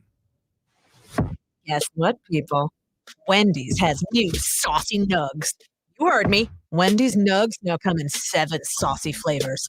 Buffalo, honey barbecue, garlic parm, spicy ghost pepper. You can literally hear your taste buds after every bite. I'm serious. Listen to mine. Okay, that's just me playing with sound effects, but you get the idea. For a whole new way to nug, gotta be Wendy's. Gotta be fresh. At participating U.S. Wendy's. This radio commercial was made to convince you to stop speeding. We can't use siren sound effects on the radio, so we'll use other equally jarring sound effects to get your attention. Like telling you that whether you drive a little over the speed limit or a lot, you can crash just the same. You could hurt yourself or worse, others. At the scene of the collision. And the damage you cause will be beyond repair. See, we didn't have to use your siren sounds after all. Speeding catches up with you. Brought to you by NHTSA. This is it. Shop the Lowe's Closeout event to get up to 70% off select major appliances for your home. Plus, get up to 60% off select patio furniture and accessories for your outdoor spaces. So hurry into your local store today because these deals are too good to last. Shop them now before they're gone because Lowe's knows savings. Lowe's knows home improvement.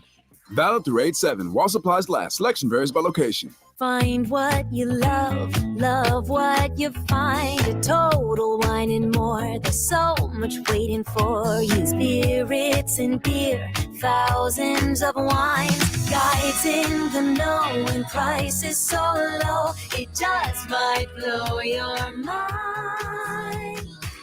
You're gonna find what you love and love what you find. Only at Total Wine and More. Drink responsibly. be 21. We're going abroad for the first time in years. To Spain. So we started using Babbel. And started learning Spanish fast. With Babbel, you can start having conversations in another language in just 3 weeks. ¿Cómo te llamas? ¿Cómo te llamas? When you learn a language, you want to actually use it. Babbel is designed with that goal in mind. In just 3 weeks, we're starting to have conversations in Spanish. Gracias, Babbel. Babbel, language for life. Now try Babbel for free at Babbel.com. That's Babbel.com. Hi, I'm Cesar Milan. People are always commenting on how happy and healthy my dogs are. One of the reasons is the food my dogs eat. Dr. Marty's Nature's Blend is a premium freeze-dried raw dog food designed to support your dog's health, happiness, and lifespan. Their jaws are more flexible, their teeth are cleaner, and their coats shinier. And why they seem more youthful even as they age. I'm veterinarian Dr. Marty Goldstein. I've helped countless dogs thrive with one simple concept. Your dog needs a high meat diet similar to what their ancestors ate in the wild. Dr. Marty created Nature's Blend using 50 years of nutritional research and experience, helping dogs make incredible turnarounds. Save up to 54% off Nature's Blend and get a free bag of Cod Crispies, their wild-caught, ultra-crunchy cod skin treats. Go to drmartypets.com/deal or text DEAL to 511-511. Your order is backed with a 90-day guarantee. All dogs are unique. Your dog results can and will vary. Message and data rates may apply. 97.3 ESPN has teamed up with Seize the Deal for incredible weekly offers from some fantastic local restaurants. Here's this week's big deal. Get a $50 gift card good for use at Zion Mikamo Pizza in Sea Isle City for just $25. Get this great deal starting Friday at 9 a.m. at seizethedeal.com. Hurry, chances are this deal will sell quickly. For more info on this great deal, go to seizethedeal.com. SeizeTheDeal.com. Home of the Philadelphia Eagles. They got him! It's a sack! Sixers. Oh, baby! And Flyers. He scored! 97.3 ESPN. WENJ. WENJ HD. Millville, Atlantic City. A Town Square media station serving all of South Jersey. This is the Sports Bash with Mike Gill on 97.3 ESPN and the 97.3 ESPN free mobile app.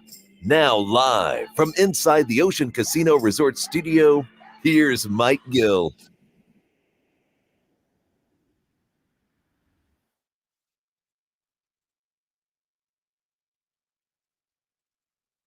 Josh Hayes along with Nick Earnshaw here on 97.3 ESPN, 97.3 ESPN mobile app powered by First Bank of Sea Isle City. We'll get back to the text board in just a minute, 609-403-0973. Your DMs on the 97.3 ESPN mobile app powered by First Bank of Sea Isle. Phillies back in action today after a rough weekend in Pittsburgh. Salvaged it yesterday with the win. Tyler Phillips. Folks, Tyler Phillips has won the last 2 Phillies games in their last 6. He has single-handedly helped his team be a winning ball club, Nick Earnshaw. Meanwhile, Team USA looks like they're going to win another game. Barely. Yeah, it looks like LeBron just hit a big shot. I mean, this team would be nowhere without him. I give him credit. I mean, the man is the same age as me.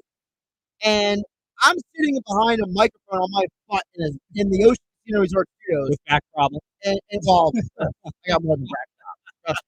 And LeBron is dominating international competition. Crazy. We are not the same. Listen, you have some things you probably got some stuff on LeBron, right? Like, I mean, you can talk into a microphone for 4 hours. Can he? I don't know. He needs JJ Redick as his podcast mate, and now as his head coach. So, I mean, there's that. I think that what I have on LeBron is just brain power. I think that I would definitely outpace LeBron in the brain power. Did you ever see the memes going around about him and like him reading the book? Walking into the locker room. It's like, LeBron, you didn't read that. Like, everyone's like, no, you did not read that. You don't know what the plot is. Stop. Do you think LeBron actually reads book or does listen to audiobooks? I'd say audiobooks. I don't think he's actually read books. I think he listens to audio. It's for the aura. It's for the style. The optics. The optics. Like walking in, they're just trying to be different. You know how they all want to get their picture taken walking into the stadium. It's something trying to be different. Speaking of different, a lot of things to get to here. Eagles report the training camp tomorrow. Yes, they do. And we are going to see a new offensive coordinator and a new defensive coordinator. And, this weekend, Nick, we heard a lot of interesting reporting. We touched on this with Jeff Mosher an hour ago on Football at 4 here on 97.3 ESPN. And that is, we are entering the time of year where everyone is just suddenly remembering that football is back and they're recycling information. And there's new layers coming out. So for those who didn't see it this weekend, there's a new report that came out from Marcus Hayes in the Philadelphia Inquirer, right? Yes. And Marcus Hayes spoke to a former Eagles executive, and obviously he was on anonymity. But knowing that there are 2 Eagles executives who have left the organization in recent months, I'm assuming it's going to be one of those guys who spoke, because the information that was provided was very recent. And it was about how Eagles owner Jeffrey Lurie views Nick Sirianni. And what was interesting about this conversation is that this is now the 3rd different report to come out in the last several days, providing another layer to what's Nick Sirianni's job with the Eagles kind of thing, right? And of course, Sirianni came out today and said he's looking forward to being more of a head coach and less of a offensive overseer. I'm obviously putting words in Nick's mouth. It's not literally what he said, but that's kind of the gist of what he told the media. And what I find interesting in all this is that the source told Marcus Hayes that part of the reason why Eagles owner Jeffrey Lurie, the reason why the Eagles owner wanted to keep Nick Sirianni was because he views Sirianni as, quote, potentially the next Andy Reid, because Sirianni is and I'm quoting here, a football nerd, a maniacal teacher, a passionate leader with the capacity to become an excellent administrator, a skill that took Reid more than a decade to master. Now, you could argue that part of the reason why Sirianni is appealing in this sense to Jeffrey Lurie has to do with the previous head coach.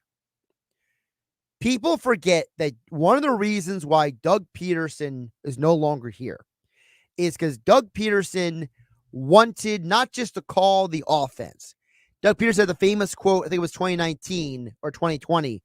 He might have said it both years, where he said, what's the point of being head coach if I can't call the plays? And that kind of like shirked people the wrong way, right? That was kind of people are like, oh man, what are you saying that for, man? Like, that's kind of ridiculous. And he was very dead set on having his people, Press Taylor, and those guys, Mike Groh, and he wanted them on his staff. And the Eagles owner did not think it was a good idea. Nick Sirianni now has allowed Howie Roseman and the Eagles organization to handpick some of his, if not all, of his coaches. And I will just remind folks of what Jason Kelsey said on the New Heights podcast a few months ago about an example of what makes Nick Sirianni such a great head coach. Nick moving to like a head coaching position, he removed himself from play calling duties with Shane Steichen, right? Yeah. That ended up working out pretty damn good. Nick has shown in his tenure with the Eagles that he's going to do whatever he thinks is in the best interest of the Philadelphia Eagles. And he's going to make those decisions. And he doesn't care about how other people perceive it. He doesn't care about anything other than what's in the best interest of the team. And to me, I think players respect the hell out of coaches that operate on that level. And it goes back to this quote from Sirianni recently with the Philadelphia media. He said, quote, at the end of the day, I have to do what's best for the team. And sometimes it is hard. And like, I won't lie to you, it was hard, but I knew in my gut what was best for the team. And I see a lot of positives, he says, in bringing in Kellen Moore.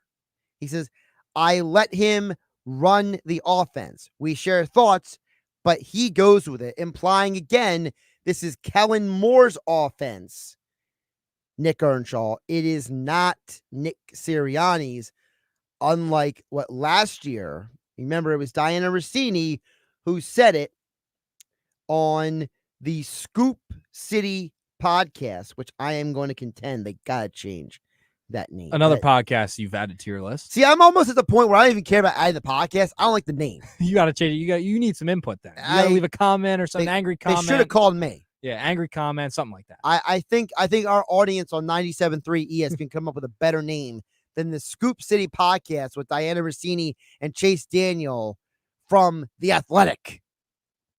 This is what they said last week. He had that great relationship with Jalen in the quarterback room the year they went to the Super Bowl. So they had that good dynamic. Then he becomes the OC last year. And it was Nick Sirianni's show. Everything you saw on that field was Sirianni.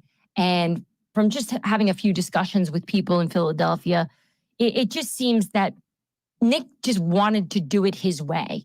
And he's the head coach. If that's what he wants to do. Seems like it wore him down, though, throughout the year. Like, you can see his bags under his eyes. You can see everything. It's like too much for a head coach.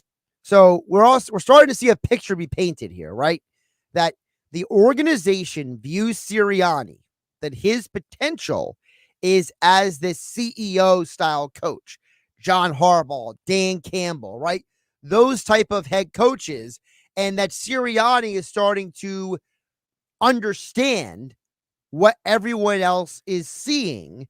And it's a very interesting perspective that all this information is coming out as we are reporting for training camp tomorrow, Nick, because we are seeing that Nick Sirianni is, at least as what we're seeing reported, accepting of this recalibrated role. Because remember, as Jason Kelsey said, he's already done this. He's already succeeded play calling to someone before. Previously, it's Shane Steichen. Now it's Kellen Moore. The difference is that he did it with Shane Steichen in the middle of the 2021 season.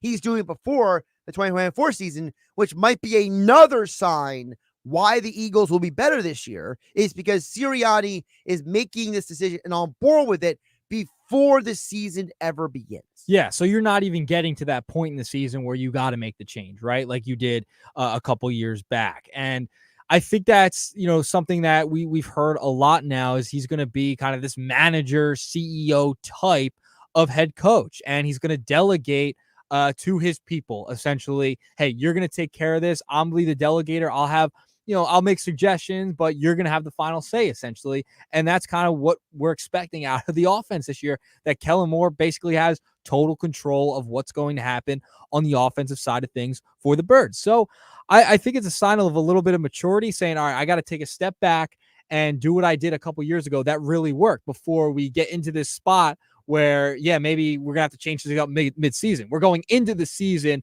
with how things are going to be on offense. Like, Kellen Moore has the final say on what the offense is going to look like, play calling, etc. And Nick Sirianni can just kind of be the guy who's delegating and saying, okay, what if we do this here, and making suggestions, but I'm going to leave it to the pros, essentially, I guess you could say, on what to do. Well, we mentioned Andy Reid, right? Yep. What is Andy Reid and coaches like him, because they are so involved in the play calling, they actually have coaches who tell them how much time is on the clock, how many timeouts they have left. They recommend if they should do reviews to them. Like, Nick Sirianni now falls in the other direction. Because he is overseeing the game, okay? And this is nothing new. I mentioned Dan Campbell and John Harbaugh have done this. Bill Parcells did this in the 80s. Most known. People forget that Parcells, Bill Belichick ran Parcells' defense, but Parcells was not overlording over him. Right. And one of the reasons why they were so successful was because he told the offensive and defense coordinators, do your job so I don't have to do it for you. Well, the interesting thing from the article that Marcus Hayes put out in the Inquirer is what he talked about with Kellen Moore. Like, if Jalen Hurts has a really good year this year, right, and Kellen Moore goes off, gets a head coaching job, because we've heard Kellen Moore's name come up as a head coach before, and he's interviewed for numerous teams to be a head coach. Now he comes to Philadelphia as the offensive coordinator, which is what he's done with the Cowboys, what he's done with the Chargers. So if he leaves, they kind of view this similar to the way Andy Reid's relationship and Jim Johnson's relationship. This is kind of, I'm paraphrasing from Marcus Hayes' article. They want it to kind of be Sirianni and Fangio as the next kind of duo and make Fangio kind of the vice president head coach, essentially the co-head coach, I guess you could kind of say in a sense, to Nick Sirianni, and them, be at the top of things, managing of what's going on. He's Nick Earnshaw. I'm Josh Hennig, filling in for Mike Gill on the Sports Bash on 97.3 ESPN. And it's funny you mentioned about the progression of this, right? Yeah. Because remember, it was a big controversial thing recently that Jalen Hurts was not a top 10 quarterback in the ESPN Plus rankings, right? And part of the reason why he wasn't, Jeremy Fowler on Get Up said this. Nick Sirianni's attack with Philly last year was just not very good. I mean, they were in a situation where they kind of rolled the ball out, tried to do what they did the year before. Teams adjusted. Eagles didn't evolve, so Hurts was in a position where he just wasn't highlighted. I will point out that a lot of voters say, even though he's very good, he's never really going to be a top 5 quarterback in the eyes of a lot of evaluators. They say he's sort of in that 7 to 13 range, depending on how he does that year. So we are literally in an NFL where how the coach puts the player in a position to be successful is how we judge that player. So for the Philadelphia Eagles, if that's how the league looks at Hurts, right? For whether you agree with it or not, okay? Whether you agree with it or not, that, Hurts is being judged based on the coaches putting him in a position to be successful. Now it's even more of a burden on Philadelphia to put Hurts in a position to be successful because they're paying him all this money.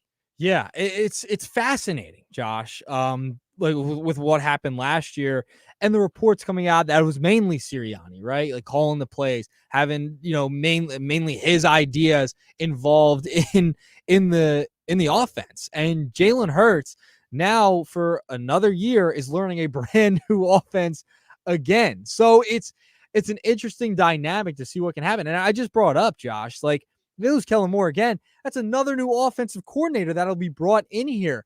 So does it kind of hurt you in a sense that, yeah, Sirianni, like if he's going to have to step in and be the voice of reason on offense and, take bigger control like he did last year, is that going to be an issue going down the road? See, I think the fact that Sirianni now has twice given the reins willingly to somebody else. Yeah. I think that is what the actual good sign is. Right. Because remember, you mentioned Hurts has had multiple coordinators. Yes. Only once since high school. He had a different coordinator every year at Alabama. Then he went to Oklahoma. Then he came to Philadelphia. He went from Dougie P to Sirianni Steichen. And then he finally had 2 years of Steichen. Then he had Brian Johnson last year, Kellen Moore this year. So you could maybe argue there's two sides of that coin, right? Yeah. Is Hurts just that experienced at making the change? Like, do we give him credit for being a guy who knows how to, weave in and out of these different coordinators? Or do we also say most players are at their best when they have continuity? They're we see with the Sixers with Joel Embiid. How much of the 76ers' success and failure is because Joel Embiid has a different roster every year? Right. And he even talked about that in the Times interview, like having continuity and, having someone there over and over again. So, you have some familiarity there.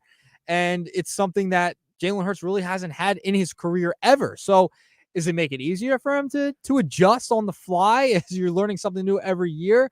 Like, that's the question. Like, do we give him enough credit for that? Because it is different. Like, he talked about it in one of his first press conferences this offseason about how, it's the 95% different offense. And Joel Embiid is kind of the same thing here, Josh. Like, he has had a roster turnover that's been crazy. And he talked about it in the New York Times article. Speaking of Jalen Hurts, there's been a lot of new inventory in, majority of it, probably 95% of it being new. And so it's just been that process, and it's been a fun process because you get to see what works for other people. And the number of coaches that I've had since I've been here, I've been able to take in a lot of new knowledge and new understanding. And so I think the goal coming in was to learn Kellen's offense master it. And I think that's been a process. And I think by the end of it, I want it to be mine, and have it in my own way. And I think that mentality is part of the reason why, for as much hoopla there has been about Sirianni and Hurts, is that both men are approaching their jobs in the right mindset. Yes. I think that, at the end of the day, it doesn't matter what your name is. No, I'm just kidding. It doesn't matter that Sirianni and Hurts have the greatest relationship in the world. What matters is if both men go out and do their jobs to the best of their ability, this organization is going to be just fine. Yeah, if they both go out there and Sirianni's able to delegate, right, and be that kind of just game manager, head coach, CEO, and let the coordinators do their thing, and Jalen Hurts is able to go out there, feel comfortable in the offense, and Kellen Moore puts him in a position to utilize his strengths, they're going to be just fine because they have the talent on this team to be a really good team heading into next year. So yeah, I think if both are real, this team went to a Super Bowl a couple of years ago, right? Like Sirianni and Hurts have been there. They've won a championship in the NFC. They've gone to a Super Bowl. They've been in big games before. So it's not like this thing is new. They've done it before. Let's kind of rehash and get back to where you once were and being on the same page and feeling comfortable in the offense. And I think that's something that you're probably going to see this year with the way they've handled the offseason and bringing in Kellen Moore and delegating Nick Sirianni into being that CEO head coach. And I don't buy into this theory that it was a fluke 2022. Yeah. I don't, because, Emory Hunt, I've had him numerous times over the years talking about Jalen Hurts. People conveniently overlook the fact that Hurts was the runner-up for the Heisman at Oklahoma. He had a phenomenal offensive season. He was one of the leaders in all of college football in completion percentage, in total touchdowns. That wasn't a fluke. You don't go from Alabama to Oklahoma and just accidentally, because if that's the case, then why was Baker Mayfield and Kyler Murray drafted number 1 overall? They both left old systems, came to Oklahoma, had amazing seasons, right? So why do we make the exception for Hurts? And I think part of the problem is, at the end of the day, you heard how Hurts talked. Jalen is not flashy. He's not exciting. He's not Bryce Harper screaming, at the fans. Yeah. He's not Joel Embiid doing the DX chop. Jalen is stoic. Jalen is, his blood runs colder than ice at times. And that is what you need from a quarterback in an environment like Philadelphia, because no offense to Donovan McNabb, no offense to any of the past quarterbacks in Philadelphia's history, Kevin Cobb, Sam Bradford, those guys were a little too emotionally led for this city. The reason why Carson Wentz failed in Philadelphia, because he was too impacted by stuff emotionally and mentally and so on and so forth. If you don't have the mental prerequisites, if you don't have the intangibles, you're not going to be successful in cities like Philadelphia and New York, these environments that demand so much of their quarterbacks. You could argue that whoever followed Tom Brady in New England was always going to fail because they had to follow Tom Brady, right? So, unless you are built a certain way, you may not enjoy the way Jalen communicates. You may find him boring, but you could argue he is best equipped for the job. Yeah. And there's been criticism on how he leads, right? And what is his leadership style? Is he too quiet? Why isn't he talking to guys on the sideline? And that was a whole conversation last year and through the offseason, right? And Nick Sirianni's a little bit different. Nick Sirianni wears his emotions on his sleeves. And, he's had plenty of criticism on, should he be that emotional on the sideline? Should he be that outspoken on certain things? They're just two different personalities, but we've seen those two different personalities work together before and get deep into the playoffs and be on the same page. Last season, the communication just wasn't there. We've heard from numerous players say that. So Maybe you learn from that. And this is kind of a little bit of the growing pains of a young head coach, a young quarterback in the NFL. And they've had tons of success already. Now they take a step back. They had a little bit of a struggle last year to end the season. Now heading this season, do they rectify it with all the changes that have been made? He's Nick Earnshaw. I'm Josh Hennig. This is the Sports Bash with 97.3 ESPN FM, 97.3 ESPN mobile app powered by First Bank of Sea Isle City. We'll touch on the Joel Embiid comments coming up next as promised and get your guys' reactions as well. Eagles reporting a training camp tomorrow. Phillies salvage the weekend in Pittsburgh and head to Minnesota tonight. And Joel Embiid said what exactly? We'll get to your guys' thoughts and comments throughout the hour here on the Sports Bash on 97.3 ESPN FM, 97.3 ESPN mobile app powered by First Bank of Sea Isle City. You're listening to the Sports Bash with Mike Gill. Never thought this radio stunt would catch on so big. On 97.3 ESPN. The Sports Bash with Mike Gill is celebrating 15 years on 97.3 ESPN, and Bud Light wants to celebrate with you. It's Happy Hour Friday, July 26th from 2 till 6 p.m. at Giuliano's Pub and Grill, Ocean Heights Avenue in Egg Harbor Township, featuring $3.50 Bud Light drafts and $4 neutral vodka seltzers from 2 till 6 p.m. Enjoy a cold one and enter to win tickets to Green Day and Smashing Pumpkins at Citizens Bank Park, and celebrate 15 years of the Sports Bash with Mike Gill on 97.3 ESPN and Bud Light. Broken bricks, falling fences, damaged doors, Gorilla Glue. Of course. It's incredibly strong and 100% waterproof and bonds, well, virtually everything. While you're at it, look for Gorilla Tape, a heavy-duty double-thick duct tape, and Gorilla Super Glue, great for all your quick fixes and repairs. There's also Gorilla Epoxy, Gorilla Wood Glue, Gorilla Construction Adhesive. Of course. You get it. If you can break it, Gorilla can fix it. For the toughest jobs on planet Earth. Forget the boat trip. Cancel the cookout.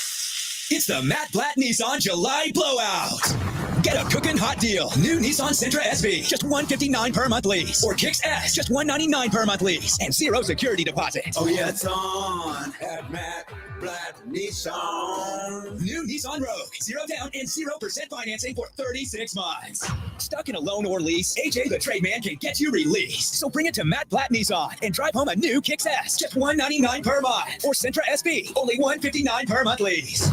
Both with zero security deposits, $29.99 too. Matt Blatt Nissan.com. On approved Tier 1 credit through NEMAC. Negative equity will be refinanced into new vehicle. Plus tax tag and 589 doc fee. Offers can't be combined. Call 877-289-6670 or go to mattblattnissan.com for complete details. VIN RL544560 and RY282964. Central lease selling price $23,694. Kick selling price $22,944. Offer ends 8/6/2024. It's on at Matt Blatt Nissan on the Black Horse Pike. Egg Harbor Township. Life hack number 7. Get an iPhone 12 on Straight Talk. Life hack. Here's how it works. You walk into Walmart, go to the electronics section, ask for iPhone 12 with 5G and a dual camera system, and select the new Silver Unlimited plan. They'll smile because it's a good plan. You get real unlimited data, all for just $20 a month for the whole first year. Get it at Walmart or StraightTalk.com. Straight Talk. Less dollars, more sense. Taxes and fees apply. Requires activation of iPhone 12 and a new Silver Unlimited plan or higher-end auto-pay enrollment. $25 a month service credit applied for up to 12 months if eligibility requirements are met. For network management practices, visit StraightTalk.com. I'm Kareem Abdul-Jabbar. I learned about atrial fibrillation the hard way.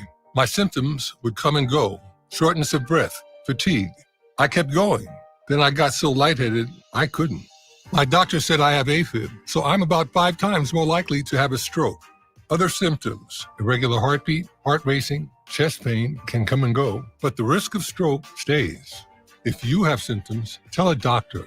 Visit notimetowait.com. Sponsored by Bristol Myers Squibb and Pfizer. Timmy, everybody. Great job. Next up for our 5th grade class recital, we have Samantha. 10 times better performance can make a big difference. Castrol Edge Motor Oil gives your engine 10 times better high-stress performance. Castrol Edge, better oil for maximum performance. Now through December 28th, Castrol Edge and Edge High Mileage Motor Oil are on rollback at Walmart. Claim based on sequence 9 test under high-load conditions versus API-SP test limits. Powered by the all-new BetParks New Jersey Casino and Sportsbook app. BetParks.com. This is the Town Square, New Jersey Info and Weather Network. Could Joel Embiid have been a part of the GOAT conversation? I'm Nick Earnshaw with your South Jersey Sports Center and with your 97.3 ESPN question of the day.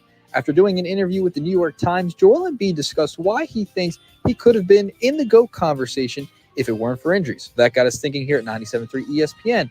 Would Joel Embiid have been a part of the GOAT conversation if it weren't for his many injuries? Let us know by texting 609-403-0973 or use the 97.3 ESPN free mobile app. In my estimation, I think there could have been a conversation, but there was just too many injuries in his career where you go, I don't think he would have actually been a part of the Jordan LeBron debates. Once again, text in at 609-403-0973. Your forecast is next.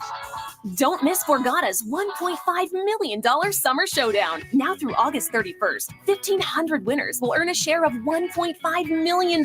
Plus, 2 lucky players will win a 2024 Ford Bronco or Jeep Rubicon. Earn entries for drawings held every Saturday, including 2 grand prize drawings on July 27th and August 31st. The $1.5 million summer showdown, only at Borgata Hotel, Casino, and Spa. Must be 21 or older. Players must be present to win. Gambling problem? Call 1-800-GAMBLER. From the Town Square, New Jersey Info and Weather Network, I'm Chief Meteorologist Dan Zarrow. A batch of scattered rain set to slide through New Jersey this evening through early tomorrow morning. Pockets of heavy rain are possible, maybe some rumbles of thunder. It'll be muggy, low at 72. Warm and humid tomorrow. Best chance of a thunderstorm will be at night, high of 86.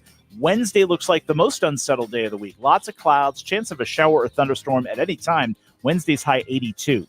Get weather 24/7 wherever you are. Download our free mobile app today. Are you already doing digital advertising sales? Do you know all about targeted displays, social media marketing, the latest in SEM, and behavioral targeting? If so, you could be Town Square Media's new advertising sales star. We are looking for passionate sales professionals to join our media and digital advertising team. If consulting and connecting local businesses with their ideal audience for growth sounds exciting, well, let's have a conversation about you working for Town Square Media. Right now is the perfect time to join our team as an advertising account executive. Our comp package is amazing with unlimited earning potential, including base salary, mobile phone, auto package, 401k match, and more, along with world-class training and plenty of room for growth. If you're competitive, driven, and have the ability to communicate great ideas, we want to hear from you. Reach out to Michael Rubel, Market President, at 609-910-5249 or visit careers.townsquaremedia.com. Town Square Media is an equal opportunity employer. We have the perfect solution for sitting in traffic. You come with me. The Sports Bash with Mike Gill on 97.3 ESPN and the 97.3 ESPN free mobile app. Don't forget, this Friday is the boxing event of the summer at Tropicana Atlantic City Showroom, where 97.3 ESPN will join you to watch the fight this Saturday as undefeated junior middleweight Justin Figueroa returns to action, along with Afghani High School graduate Bruce Cullen Jr. and top-rated heavyweight Otto Whalen are all in action this Friday night at Tropicana Atlantic City Showroom. Tickets are on sale right now at Ticketmaster.com. We will have limited pairs to give away starting tomorrow on 97.3 ESPN. So if you don't get your hand on the tickets through the contest, when we give them away tomorrow and Wednesday, you can always go to Ticketmaster.com. Don't miss the boxing event of the summer. All the jam-packed action. We know the first event for Boxing Star Promotions was a big hit at Tropicana Atlantic City. You don't want to miss the second show of the year for Boxing Star Promotions this Friday, July 26th, Tropicana Atlantic City. Tickets on sale, Ticketmaster.com. All right.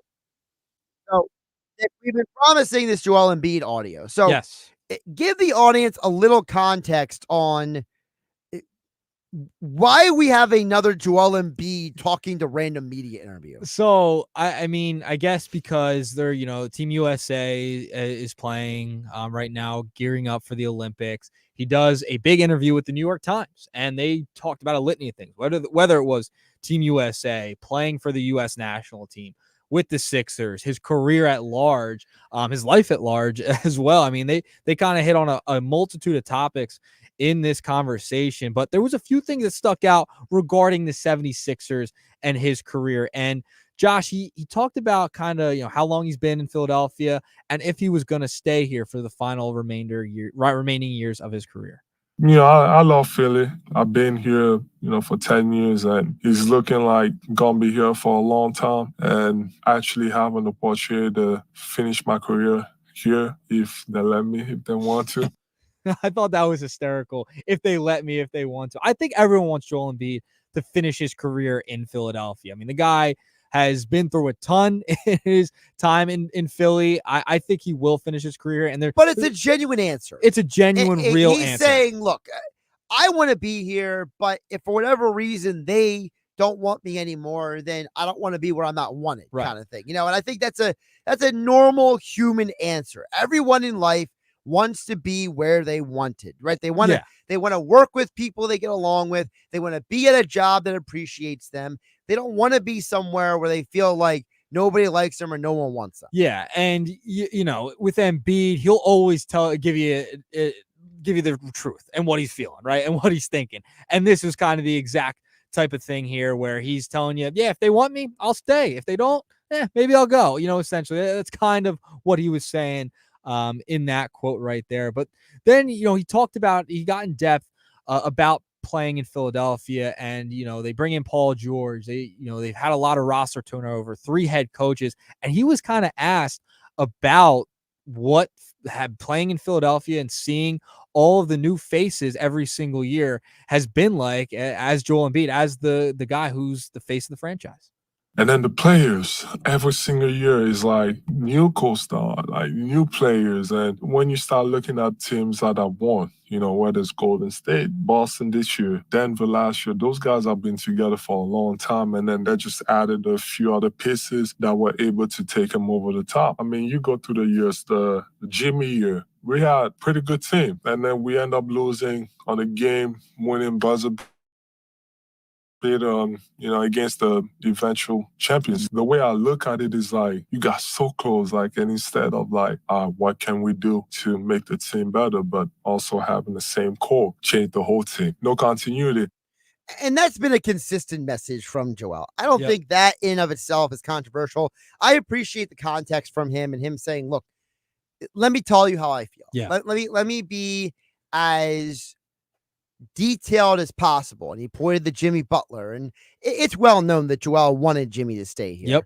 It's well known that Joel, wanted Brett Brown to be the head coach for as long as possible. It's well known that, Joel has been looking for stability for a long time. And I'm sure there's a part of Joel that feels like, the constant changes around him have certainly probably limited at least for him, some of the team's success. Yeah, and it's not just on the floor, it's the head coach, it's in the front office. Like, there's been no sustainability with any of those aspects of the Sixers organization. You look at the roster, they've changed every year. He's had James Harden as a co-star. Ben Simmons fell apart. Markelle Fultz didn't work out. Jimmy Butler was here. He didn't stay. Now you're at Paul George. And he mentioned Boston, Golden State, and the Denver Nuggets. Those are teams that have played together for a while and have kept the same core for the most part. And that just hasn't happened with the 76ers. Like,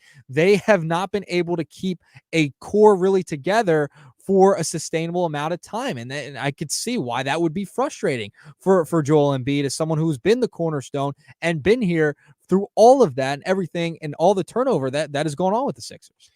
Now, the comment that's been getting the most social media traction, yes, okay, is the next one we're going to play. And I know you brought it up on your PM update for the question of the day. This is the exact audio of what Joel said about what could have been if it wasn't for the injuries. If you think about it, the thing that has stopped me all these years is, just freak injuries. Every single playoffs, regular season, people falling on my knee, someone breaking my face twice. It's always about freak injuries at the wrong time. Like, I really believe that, because I would have been, if I was more healthy, I think it would have been a different story. I don't blame Joel for feeling that way. You should always have confidence in yourself. You should always have self-belief. But he's got to understand, or at least someone needs to tell him about basketball history, because there's nobody in sports history who was considered one of the greats, even if they had injuries. This is a universal, okay? And I don't blame Joel for having the self-belief, but we can do the what if game with everyone, right? I mean, name me fill in the blank player whose career was derailed. Bo Jackson with the hip injury, right? If you want to throw out there Terrell Davis, the Denver Broncos running back. Now, Davis is in the Pro Football Hall of Fame. Bo Jackson's in the College Football Hall of Fame. So it's not like those guys didn't get their recognition. Bill Walton, his career was marred by a gazillion injuries. He's in the Basketball Hall of Fame. Eric Lindros, his career was derailed by a gazillion concussions. Well, guess what? He's in the Hockey Hall of Fame. So I don't think anyone is going to look at the Joel's career and say he stunk because of the injuries. But I do think what Joel needs to understand is that when you say something like that, it's going to be looked at a certain way. Whether he is aware of that or not is a different story. Yeah, and you're talking about being in the GOAT conversation, right? With Michael Jordan, LeBron James. Well, what if? I mean, you could say that, like you mentioned, with a ton of different players across all sports. Like, you can do that in hindsight, right? Like, all right, if he didn't get hurt, then maybe they get past the second round, right? If he doesn't get hit in the face, he doesn't get hit, they move on, right? And you can do the same thing with Ben Simmons. There's so many what ifs in sports, but that's just how it is at this point in his career. Like, he has been known to be injury prone. I mean, it's the same thing. Can we just get Joel to the playoffs healthy, right? It's every single year. It's unfortunate. You don't want to see guys get hurt. You don't want to see the best players go down, but it's a part of what his career has been. And, the talent is there. Like, he's one of the most talented players I've ever seen. But you got to have all the accolades, the championships, everything to go into that conversation. There's so much that goes into it when you're debating who is the GOAT. And he just doesn't have it. If he was fully healthy, I don't know, maybe he's like in the conversation for top 10 all time. Who knows where it could go? You don't know. But that's what you do in hindsight. And right now, they are where they are. He's had a really good career. He'll probably get into the Hall of Fame, but he's not going to be in that conversation. And it shouldn't matter if he's in that conversation. What should matter is winning a title. And that's the number one concern for Sixers fans overall. Speaking of Sixers fans, the final part of what Joel Embiid said that I personally was the most interested in is what he had to say about said Philadelphia 76er fans to the New York Times. I used to interact with the fans and always be laughing, and from then I just became more serious. And I think a lot of people in Philadelphia that think I don't care and I don't care about basketball or because I'm not doing what they used to, or I'm not having fun. No, I'm still having fun. I'm just so focused. I don't have the energy to just be interacting with it. I'm just trying to do the job. I'm just different. I'm more serious. I'm more mature. I don't need to be doing that all the time. I think this is where Joel is completely wrong. Really? Everything else I heard, I understand. I mean, I agree with it, but I understand it, okay? Joel Embiid, like a lot of people in this world, are taking what a handful of people say on social media and projecting it to an entire group of people. All 20,000 people who show up for a 76ers game are not one and the same in their opinion about Joel Embiid, ever. I think the majority of fans appreciate and like Embiid. I think the majority of fans understand that most of his injuries have not been his fault and that they empathize with him in that manner. And I think a lot of fans appreciate his heart, his energy, and his desire to win. Yeah, I mean, because he also mentioned in that interview somewhere about playing through injuries. He wants to play. Like, he doesn't want to sit on the sidelines. And that's kind of been evident throughout the last season. Yeah, and I think most Sixer fans understand. They realize that, yes. The problem is what Joel is doing is what a large segment of people in our society are starting to do in general. Yeah. Which is they're taking this small group of loud, obnoxious schmucks and saying everyone is a schmuck, okay? And the problem is that when you start putting everyone into the same category, you lose conversation. There's no more dialogue. We're seeing it in every facet of life. We're seeing it in the political sphere. We're seeing it in the music sphere. We're seeing it in now the sports sphere. And that is, people don't want to listen to anything except for what they want to hear many times. They don't want to hear. They don't want to see. They only like and know what they want. And there's a small group of people who are so loud and so obnoxious and so ignorant, okay? They're not ignorant, they're ignorant, that they are now being perceived as the voice of the population when it's not true, okay? I think this is the reason why I am concerned, because Joel is speaking about a perception of him that has been propagated by a specific group of people. And it is not the entire fan base. I agree with you there. I don't think it's the majority of the fan base, but there is a faction of the fan base that complains a lot about Joel Embiid and the way he goes about his business, etc. And I think he's just kind of buying into that aspect of it, right? Like, but that's a bad job by him. But like, it's still there though. There's a faction of the fan base that gets frustrated with Joel Embiid. Guess what? There's a faction of people who tweet at me and tell me that I shouldn't be on the radio and that I stink and that I'm stupid, I'm illiterate, and I'm a what you're saying is you shouldn't pay attention to it. I think he's empowering it too much.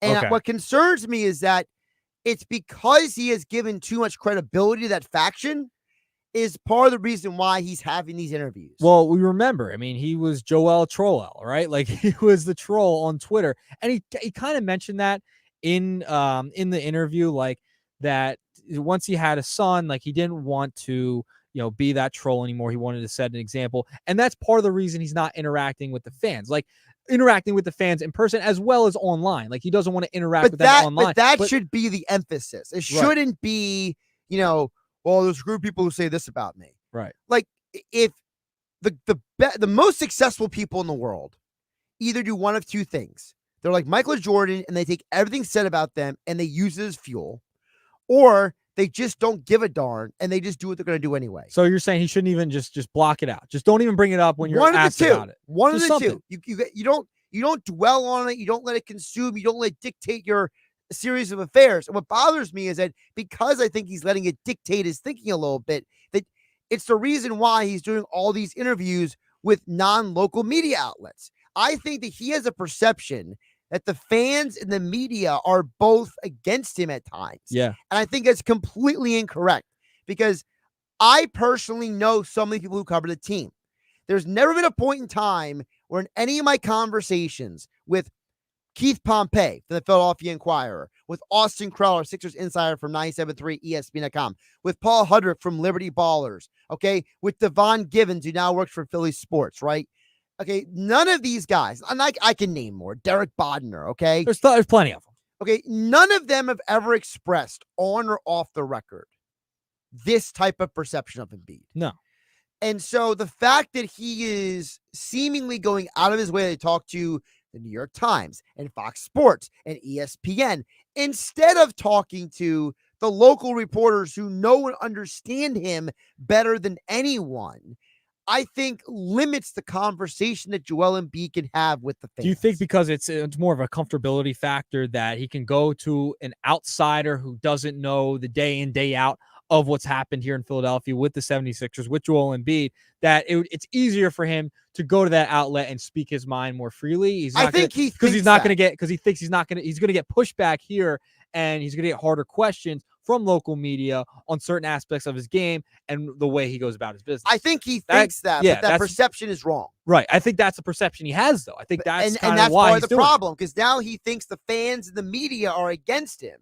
And I think this is the danger that we're in. If he thinks that people are against him, how do we bring him back from that? And I don't know if we can, if he's already made this decision. And did it help because of when the New York Knicks fans took over the stadium? Did that help him and now kind of show where he's at mentally? A little bit. Like where he's with the fans. He made the comment. Yeah. He was upset about it. He didn't like it. And there are a lot of Sixer fans who have tried to verbalize that it has nothing to do with Embiid. It is not Joel. It is not the team. It's everything else. It's all the other stuff with the organization. Yep. The majority of Sixer fans' frustrations with the Sixers has nothing to do with the players on the court. It has everything to do with the ownership and the front office and how they have handled their business. It has not been about Joel. And I think Joel, I really wish there was someone in his life to help him understand to not take some of this stuff personally. Yeah, I think you're right. And I think that the New York Knicks fans taking over exemplified kind of what he perceived to be the perception of him, right? Like, all right, they're not going to show up to the playoffs game when I'm playing in. I'm out there on a bad knee. I have Bell's palsy. Like, I think he kind of took that a little bit personally in a sense. And I think that the problem is that a lot of people in our society take stuff personal. Yep. When it's not you. Many times people who hate on other people, they're projecting. It's a reflection of who they are. Right. It's not a reflection of who you are. How someone perceives you many times has nothing to do with actually you. Yep. It has to do with how they view you through the prism of their reality. And it seems like for whatever reason, Joel doesn't have the people in his life that help him understand that. Yep. It's fascinating because he's doing all these national media interviews, and I feel like it's more comfortable and it's like a safe space for him, right? Like he's not going to get pushed back. He's not going to get critiqued as much if he did it with local media, and that's the perception he has. He's Nick Earnshaw. I'm Josh Hennig. This is the Sports Bash on 97.3 ESPN FM, 97.3 ESPN mobile app powered by First Bank. See how we'll get to Steve from Cape May Courthouse, his text and more as we wrap up the Sports Bash. Don't forget, tonight from 6 to 7, Nick Earnshaw is filling in on game night on 97.3 ESPN. We have the Phillies covered. Swing and a high fly ball, well struck left field towards the corner. That's got a chance, and that is gone. Home run, JT Real Muto. Get the best Phillies baseball coverage on the Sports Bash with Mike Gill on 97.3 ESPN. Hello, I'm the Atlantic County Sheriff, Joseph O'Donohue. I've proudly dedicated my law enforcement career to keeping our community safe. But I also am a proud parent, grandparent, and great-grandparent who understands the importance of keeping our children safe. Motor vehicle crashes continue to be the leading cause of death for our children ages 1 to 12. No parent or caregiver wants to ever imagine that their child is involved in a car crash, but it's important to be prepared. Children should always be buckled up in the right seat, the right booster seat for their age, their height and weight, every ride, every time. A properly installed child safety seat can reduce the risk of injury by as much as 71% for infants and 54% for our toddlers. Atlantic County Sheriff's Office is definitely here to help. We have certified child passenger safety seat technicians available to properly install or check the position of your car seat at no charge. For more information, please call 609-909-7200 or visit acsheriff.org. Life hack number 7. Get an iPhone 12 on Straight Talk. Life hack. Here's how it works. You walk into Walmart, go to the electronics section, ask for iPhone 12 with 5G and a dual camera system, and select the new Silver Unlimited plan. They'll smile because it's a good plan. You get real unlimited data all for just $20 a month for the whole first year. Get it at Walmart or StraightTalk.com.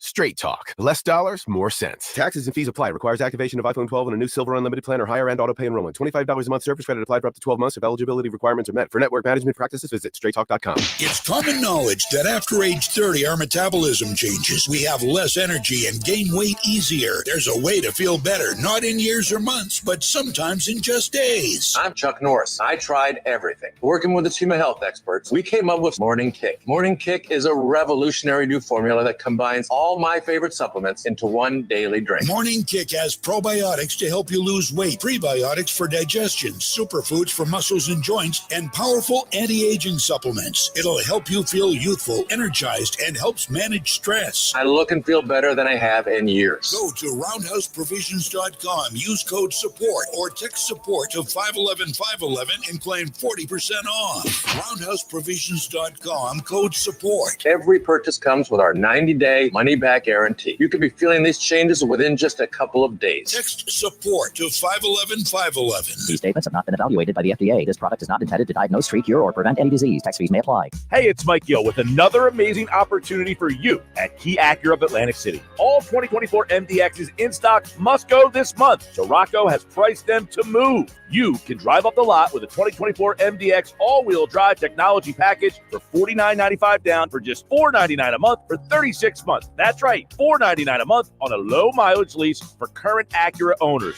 There are only a few left, so get there now. Key Acura, Tilt Road at EHT, your small but friendly dealer. See dealer for details. This is the story of the one. As head of maintenance at a concert hall, he knows the show must always go on. That's why he works behind the scenes, ensuring every light is working, the HVAC is humming, and his facility shines. With Grainger's supplies and solutions for every challenge he faces, plus 24/7 customer support, his venue never misses a beat. Call quickgrainger.com or just stop by.